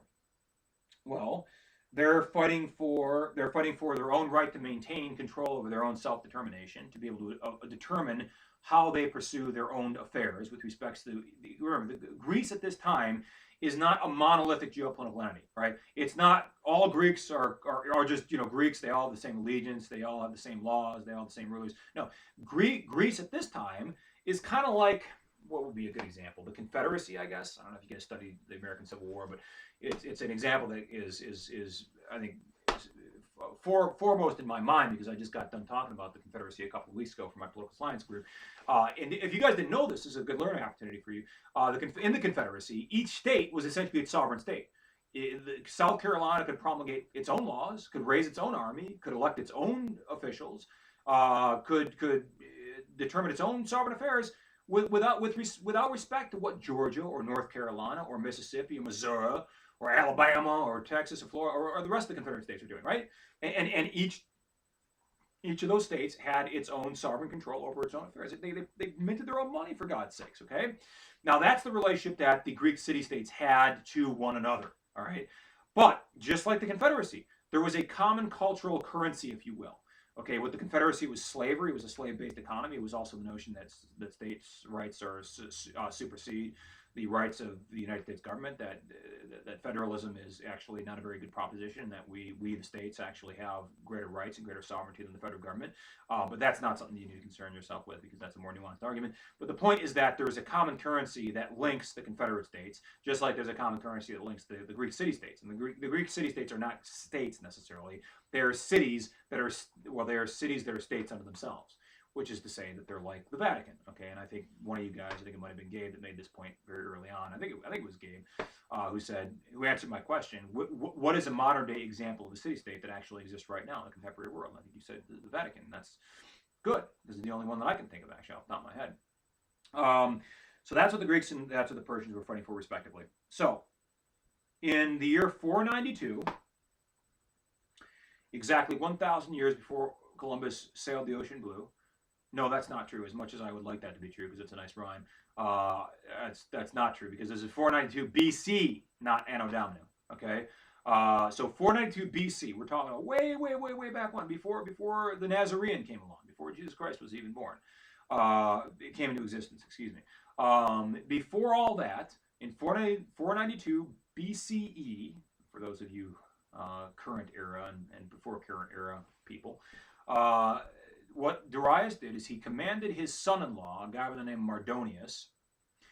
He said, Mardonius, I send you upon a mission. I send you out on a mission. And your mission is this. Take 50,000 of our bravest soldiers, our bravest Persian soldiers, which doesn't really amount to very much, because the Persians weren't, by the way, very brave. Well, I can't say. I think courage is a function of the validity of one's cause. And if you believe that you have a valuable cause, and if you're fighting for your freedom, and you're fighting for your home, and your kin, and your kith, and your lives, and the lives of your women, and your children, and your pet, right? You're fighting for all the things that matter to you the most, or you're fighting for your very existence, then I would submit to you that you're going to fight more tenaciously, and you're going to fight more relentlessly than if you're merely fighting to advance the imperial interests of one sovereign king who is a god in relation to you, who is his slave. What did the Persians get out of victory over Greece? That's an interesting question. I don't think the average Persian really didn't get anything out of this. Okay, they didn't get anything at all. Who got all the glory? Who got all the wealth and all the power, all the prominence and all the power and all the tangible benefits from conquering a people? The great king, the god kings, well, Darius in this case, and Xerxes after him. These guys are the ones who got all the power. So the common man stands to gain nothing, or virtually nothing, whereas the god king stands to gain everything. But yet he's imposing upon the common man the duty and the obligation to risk everything, while he himself, who gains everything, risks nothing. Right? Actually, that's a very good formulation. I don't think I put it that way before, but that's a very good way of looking at it. The god king Xerxes, or the god king of ancient Persia, the king of the four corners of the world, the quasi-god king, risks nothing but gains everything as a consequence of a putative victory over the Greeks.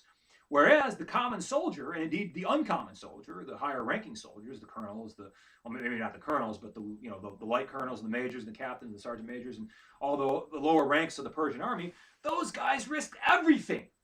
And yet they gained virtually nothing. They gained combat experience. They gained the fraternity and comradeship that goes along with serving with your brothers in arms in a combat scenario. But that's, those are intangibles. They don't really gain anything besides intrinsic meritorious things. In the abstract, right, they gain, right, but tangibles, they don't gain much. They don't get anything, right? He who risks all gains nothing. He who risks nothing gains all. Sounds like something that Socrates himself may have said. I just made that up. I swear to God, I didn't think about that. Okay. So this guy Mardonius is his name. Is sent with an army of 50,000 Persians under his command, and his mandate is simple. The directions that he receives from Darius is simple. Go forth, Mardonius, with your 50,000 not so brave Persian soldiers, because they're really not fighting for themselves, they're fighting for me, and they're all my bitches. Go forth into Greece and coerce the Greeks with a show of force. Don't terrorize them, but coerce them by demonstrating our power and our numerosity, the magnitude of our force, the size, the scope, the grandeur of our army. Impress upon them our power, and therefore coerce them to submit to us and to recognize us, we, the Persians, which is to say me, Darius, as their overlords. I'd rather accomplish this without having to physically engage in actual battle. I'd rather accomplish this by merely overawing the Greeks with our power, and therefore compelling them to submit themselves proactively, unilaterally, and indeed with some coercion, but submit themselves before our dominion without actually risking the possibility of some kind of physical altercation between ourselves and the Greeks. Because that would demonstrate not just my power, but also my wisdom. Think about it that way. I can achieve that which other kings would only have been able to achieve with bloodshed, but I can do so peaceably, merely by making an overwhelming demonstration and show of force. That's what Darius was hoping for. He thought, the Greeks, they're a bunch of pansies, they're a bunch of, buggers of boys, and they're philosophy lovers. They'll just go ahead and they'll give in, they'll cave in. Boy, oh boy, was he wrong. That's all I can say. And that would have been what Leonidas and Pericles and Themistocles and all those other great generals at the time that we're going to talk about. They all would have said, boy, oh boy, you're wrong. You're wrong, son, because you and your 50,000 guys are about to get smacked upside the head. Okay. And before they even land in Greece, okay, the 50,000 Persian soldiers that are under command of Mardonius, the son-in-law of Darius, before they even land there, this great storm blows up in the Aegean. Okay, and of course the Greeks attribute this to Neptune, right? Say, it's this is the rage of Poseidon. Excuse me. No, it was Neptune. It was Neptune. I'm sorry, I always conflate the Greek and the Roman gods. Let's see, Neptune. Neptune is the planet. Jupiter is the planet. Planets are Roman gods, and therefore it's Poseidon. That's okay. So that's the way. You see, I can rely upon my cosmological and astronomical knowledge to adjudicate who the gods are, which gods belong to which tribe of people. As if it doesn't really matter, because as far as I'm concerned, all those gods are made up. Hopefully, I know I don't offend any worshippers of Poseidon out there. Hopefully, you guys aren't praying to Poseidon next time you go on a boat.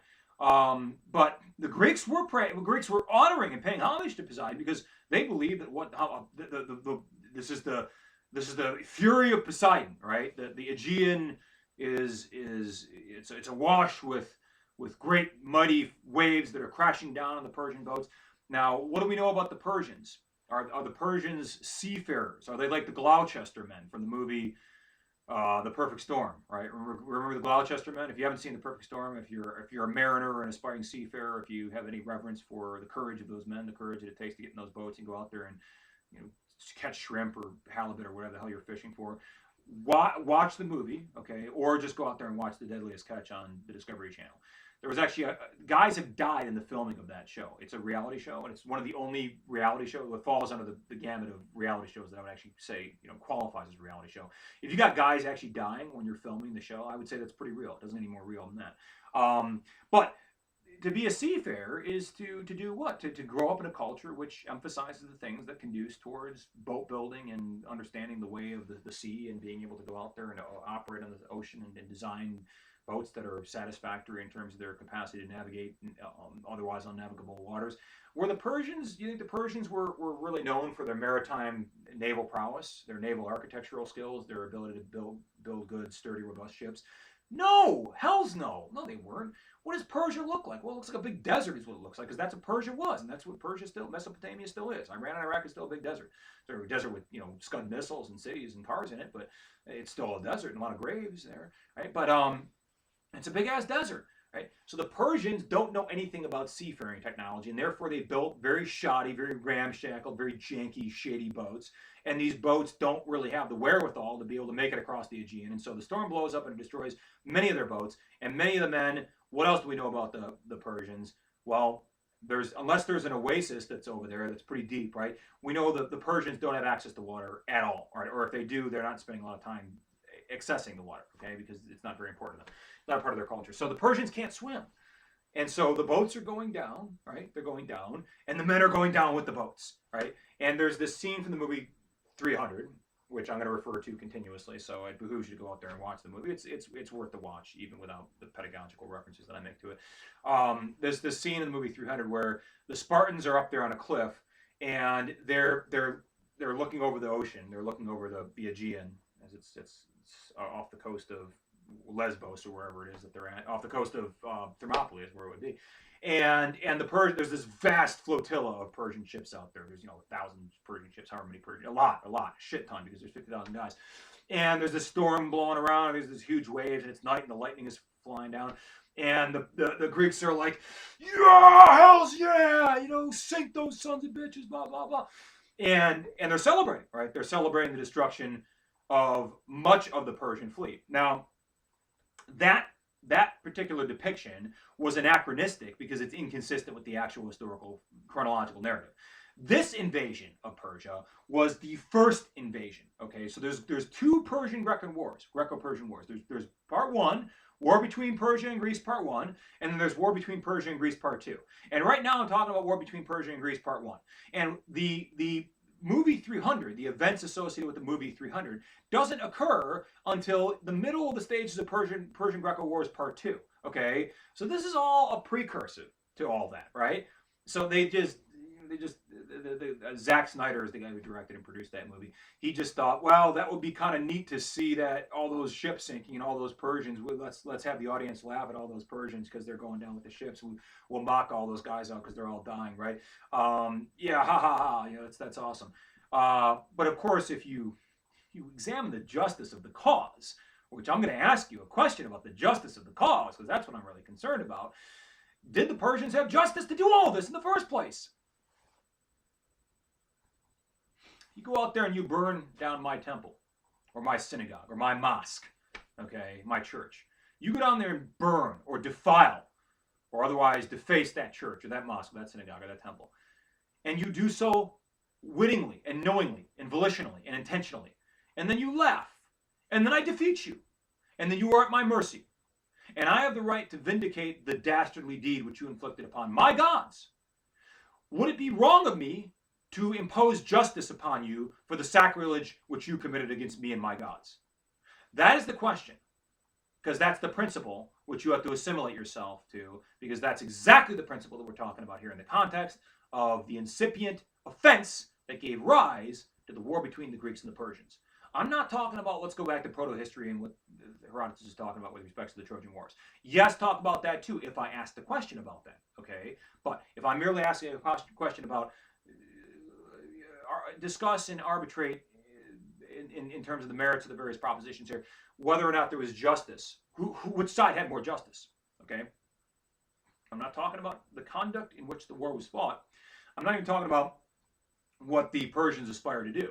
But you could also argue it the other way, right? You could say, well, yes, there was an incipient offense that was given to the Persian, that was committed against the Persians by the Greeks. But the Persians, they fought for enslavement and for subjugation and merely for the sake of this god king who risked nothing but gained everything, and that was not a very good reason as to why they should be fighting a war, okay?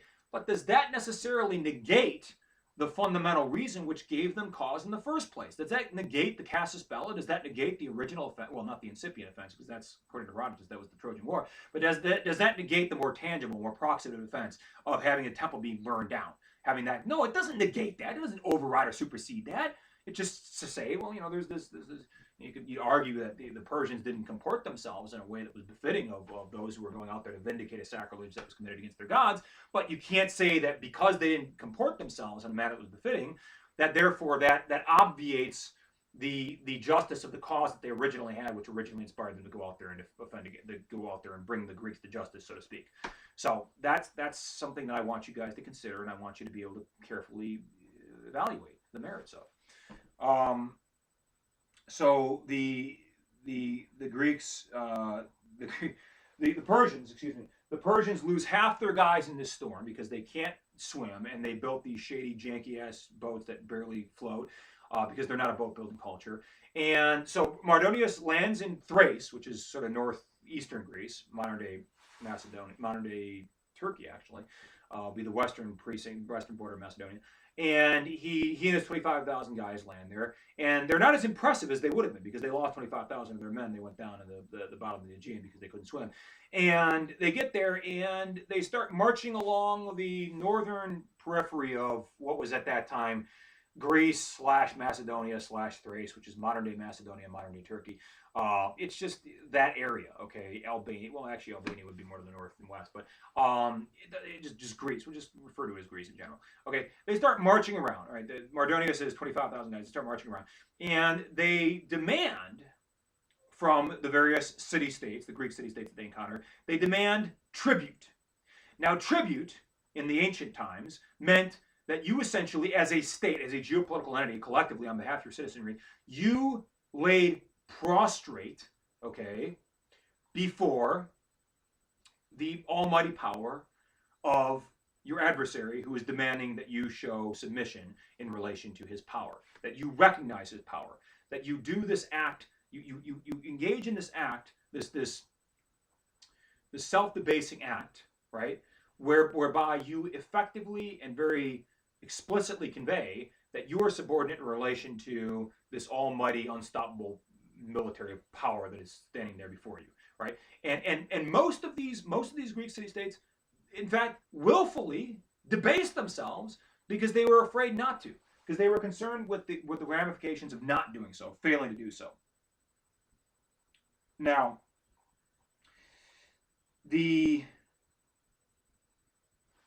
I'm sorry, guys. I just want to make sure I get this story right, because the beginning of Persia-Greco Wars 1 is very similar to the beginning of Persia-Greco Wars 2. Not surprisingly, history repeats itself, as they say. Right? It's a cliche. I know it's overwrought, but it's actually germane to our conversation here.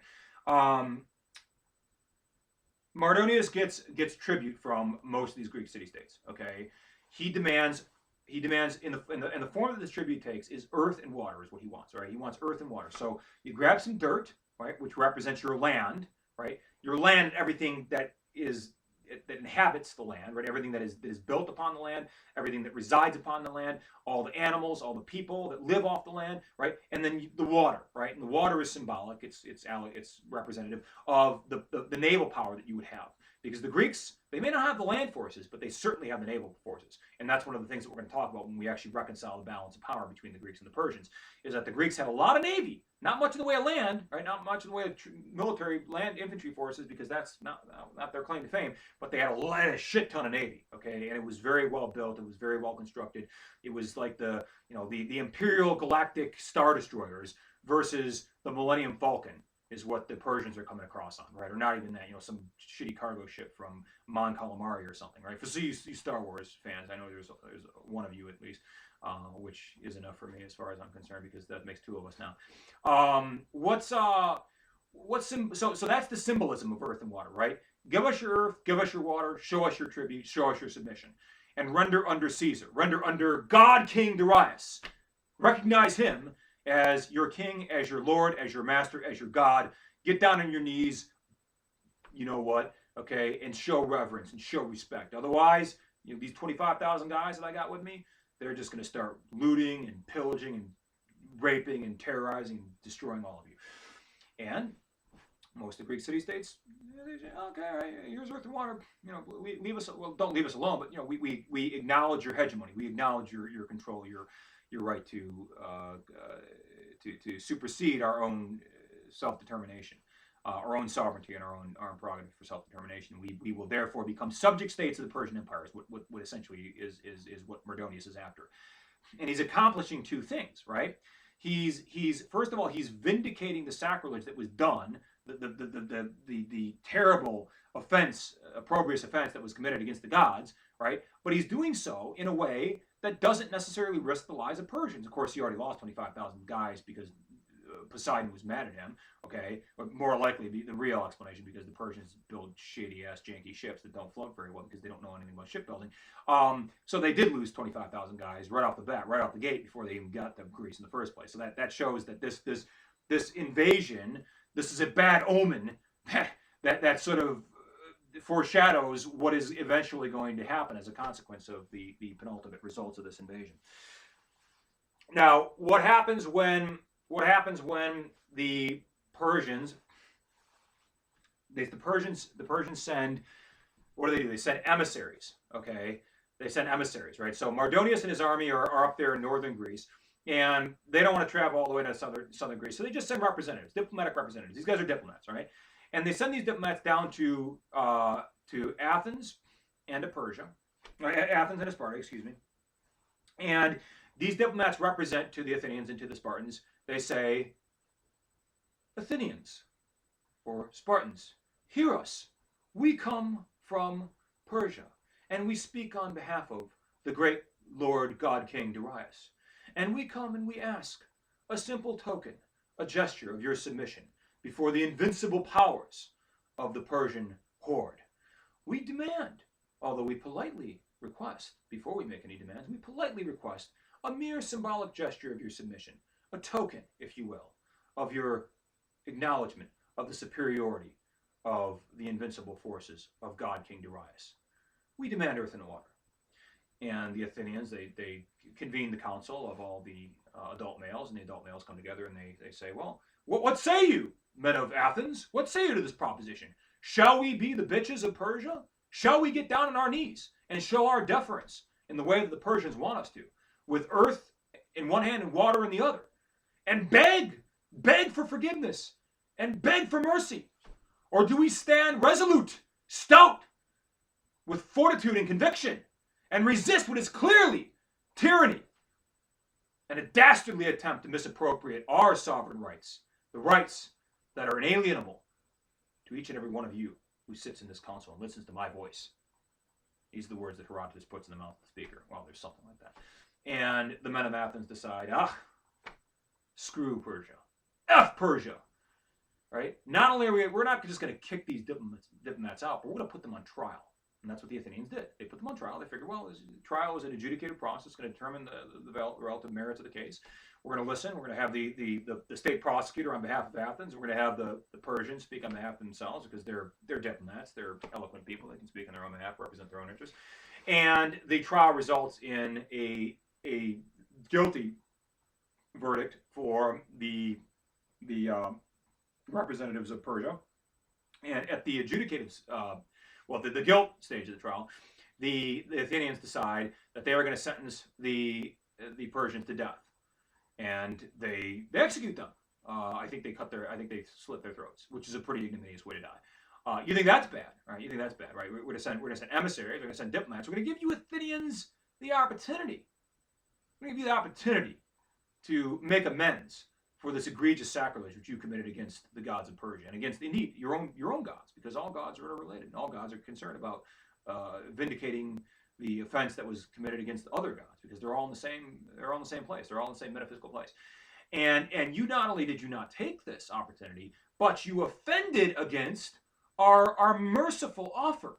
You committed an even more egregious insult against the dignity of all Persians by transgressing upon the sacrosanctity of diplomats. What do we know about diplomats? What's true about diplomats now in the 21st century? What's true about them now is true about them in the 5th century BC. Diplomats have what is known as diplomatic immunity. Okay, you guys have heard a lot about qualified immunity.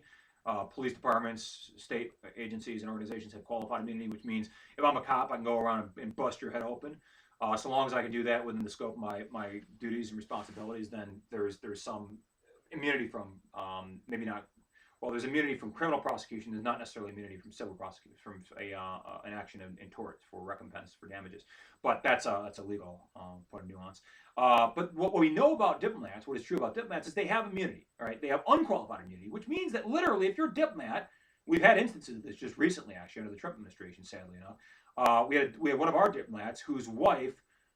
I don't know if she was drunk, but she was on her cell phone or doing something stupid, just being a frivolous, idiotic, soccer type mom, driving around in the UK. I think it was the UK or Scotland or somewhere. It was somewhere over there, and she ran over some woman, just some woman on her way to the grocery store or something, right? And the diplomat, this guy was like the charge d'affaires, which is one rank under the ambassador. He invoked diplomatic immunity. He said, you people in the UK, you can't prosecute my wife, even though this is technically manslaughter. This is one echelon below second-degree murder. I mean, it's depraved heart killing. She did it with reckless disregard, for callous disregard for the life of the victim. That's a terrible offense, right? And he invoked diplomatic immunity, and he got away with it, right? And the Trump administration stepped in. Pompeo stepped in and said, yeah, we're going to defend our ambassador, which I think was a travesty of international justice, and an offense, and a slap to the face, a proverbial slap to the face to our one of our strongest and staunchest allies. But the point is that if you are a diplomat in the ancient world, just like in the modern world, you have immunity from prosecution, and it means also that you are sacrosanct, right? Sacrosanct meaning that your person is inviolate, right? I should explain these terms because these are kind of quasi-legal terms. You're not. I guess you are sacrosanct, but you're inviolate, right? Inviolate means that you are not subject to being your person, your physical personhood, right? Your body is not subject to being violated by other people, okay? And by violated, I don't mean you're going to get raped by those guys over there, right? I mean violated in the more conventional sense, right? You put your hand on me, that's a violation, right? You're restricting my movement. You put your hand on me, I don't the right to put. Don't you effing touch me, right? And that's diplomats had that right. All diplomats, not just Greek diplomats, Persian diplomats too. And so the Athenians only exacerbate, greatly amplify, and immeasurably worsen their situation vis-a-vis the Persians, because now not only are they responsible for committing the sacrilege against the temple, burning down the temple of the gods, right? But now, in addition, they've added further insult to injury by killing the very emissaries, the ambassadors, the diplomats, who, by the way, were sacrosanct, inviolate. They killed those guys who were there to offer them mercy, the opportunity for reconciliation, well, for at least to render under the power of the Persians. Of course, the Athenians would argue that we are a proud people, we have strong democratic traditions, we're libertarians, we would never accept the overlordship of Persia, no matter how generous your offer may be. And it was insulting for you to even bring that offer, introduce that offer to us. It was an insult to the democratic sensibilities of all of us here in Athens. Now the ambassadors got down to Persia. Okay, there was another set of ambassadors got down to what am I? Keep conflating Persia with Sparta. They get down to Sparta, right? So Sparta's the end of the road. Okay, it's like Copper Harbor, right? The end of the road. Okay, Sparta's the end of the road in Greece, right? In many ways, not just literally, but also allegorically. It's the end of the road because it's the penultimate in the warrior society, right? It doesn't get any more hardcore than this. It's the Apache or the Comanche, right? Think about those guys, right? And the ambassadors come down, the Persian ambassadors come down to the Spartans, and they say, Spartans, get down on your knees and get ready to perform service to Darius personally when he comes and stands before you. What they get your whip out your earth and your water, essentially, right? Whip it out, okay? We want to see it, all right? Give me it, give it to me, is what the diplomats say. And the Spartans, they say nothing, because the Spartans are actually known for not being very loquacious people. They're the opposite of the Athenians in many ways. In fact, the word laconic refers to Laconia, which is actually where the area in Greece where Sparta is located. Laconic means you're the opposite of jock. It means you don't have a lot to say. You may have something to say, but you don't say very much because you choose your words carefully. I think it was Aristotle who said, a wise man speaks when he has something to say. A fool speaks because he has to say something. Okay, and you guys know which side of the coin I come down on. All right, I got something to say. I always have to say something. All right. Well, the Spartans didn't even bother having a trial. You know what happens if you're a Persian ambassador or a Persian emissary, diplomatic community, regardless, right? And you go to Sparta and you solicit the Spartans for earth and water to show their submission to the Persians. You know what happens to you? You get your ass kicked down a well. Is what happens to you. Okay, boom. That's what happens, right? And you want to see that? Go and look it up on you. Go and look it up on YouTube. All right, it's out there. Wait till I finish up because I'm gonna finish up in the next 2 minutes here. But go look it up. It's the well throwing. It's the well the Persian ambassadors movie 300. All right, I suppose that would probably be the proper search algorithm for YouTube to come up with the actual scene I'm talking about. Right? You get your ass kicked down a well by none other than Leonidas, who's played by Gerald Butler, who is a badass, almost at the level of Chuck Norris, slightly lower rank than that, but almost. That's what happens. And so, what's the problem? Well, the problem is there's two problems, all right? And this will be the last point. Problem number one is the Persians had the insolence to expect that all Greeks were collectively to blame, had some collective transcendent culpability and moral responsibility for what the Athenians and the Eretrians, the Athenians and their select allies, had done against Persia. That this was being used as a pretext to demand the submission of all Greek city-states. But if Greek city-states are independent from one another, and indeed they go to war with each other sometimes, right? They're independent nations as far as anybody's concerned, right? As far as they're concerned, right? The Persians don't have the right to go over there and demand that you're going to all of them have to get down on their knees, right, and render under God King Darius, right? Render under God and completely abnegate their own right to self-determination and their own sovereignty, and recognize now the overlordship of Persia merely because one of their own, who they had no control over, they had no say over what the Athenians were going to do with respect to the Sardis. They had no control over that, and you're imputing moral culpability, collective moral responsibility, and indeed responsibility in sort of an international legal sense to all the Greek city-states for the sacrilege that was committed by only a few. Okay, and you're saying that all the rest of you have collective guilt for that. This is collective responsibility, collective guilt. I hate that concept because when I was in military school, I don't know if I told you guys this. I know some of you already know this, but I was in military school. I was a cadet major. All right, I was the S3, the battalion operations officer. But I worked my way up. And when I was a lower cadet, when I was a private and a corporal and such, we had this notion of collective punishment. So if one guy in our squad or our platoon told the platoon sergeant to F off or something like that, then the entire platoon would have to get down on the ground and bust out 30 or 40 push-ups. Well, Persia is the platoon commander, is the platoon leader, is the second lieutenant in charge of the platoon, and he's imposing group punishment upon all of us collectively for the sins of one. Okay? And the idea is that we're going to issue a beatdown on that one guy when we go back to the barracks, which in fact used to happen back in the day when I was in military school, because that was before a bunch of lawsuits, and now it's gone the way of everything else in this country. So that's problem number one. Problem number two, though, all right. So that's problem number one from the Persian side, right? The Persians are doing a bad. The Persians are acting unreasonable with respect to their intentions. What's wrong with the Greeks? The Greeks did not even attempt to negotiate. Well, the Athenians, I should say, the Athenians and the Spartans. Okay, the Athenians, neither the Athenians or the Spartans tried to negotiate or engage in any sort of diplomatic discourse whatsoever.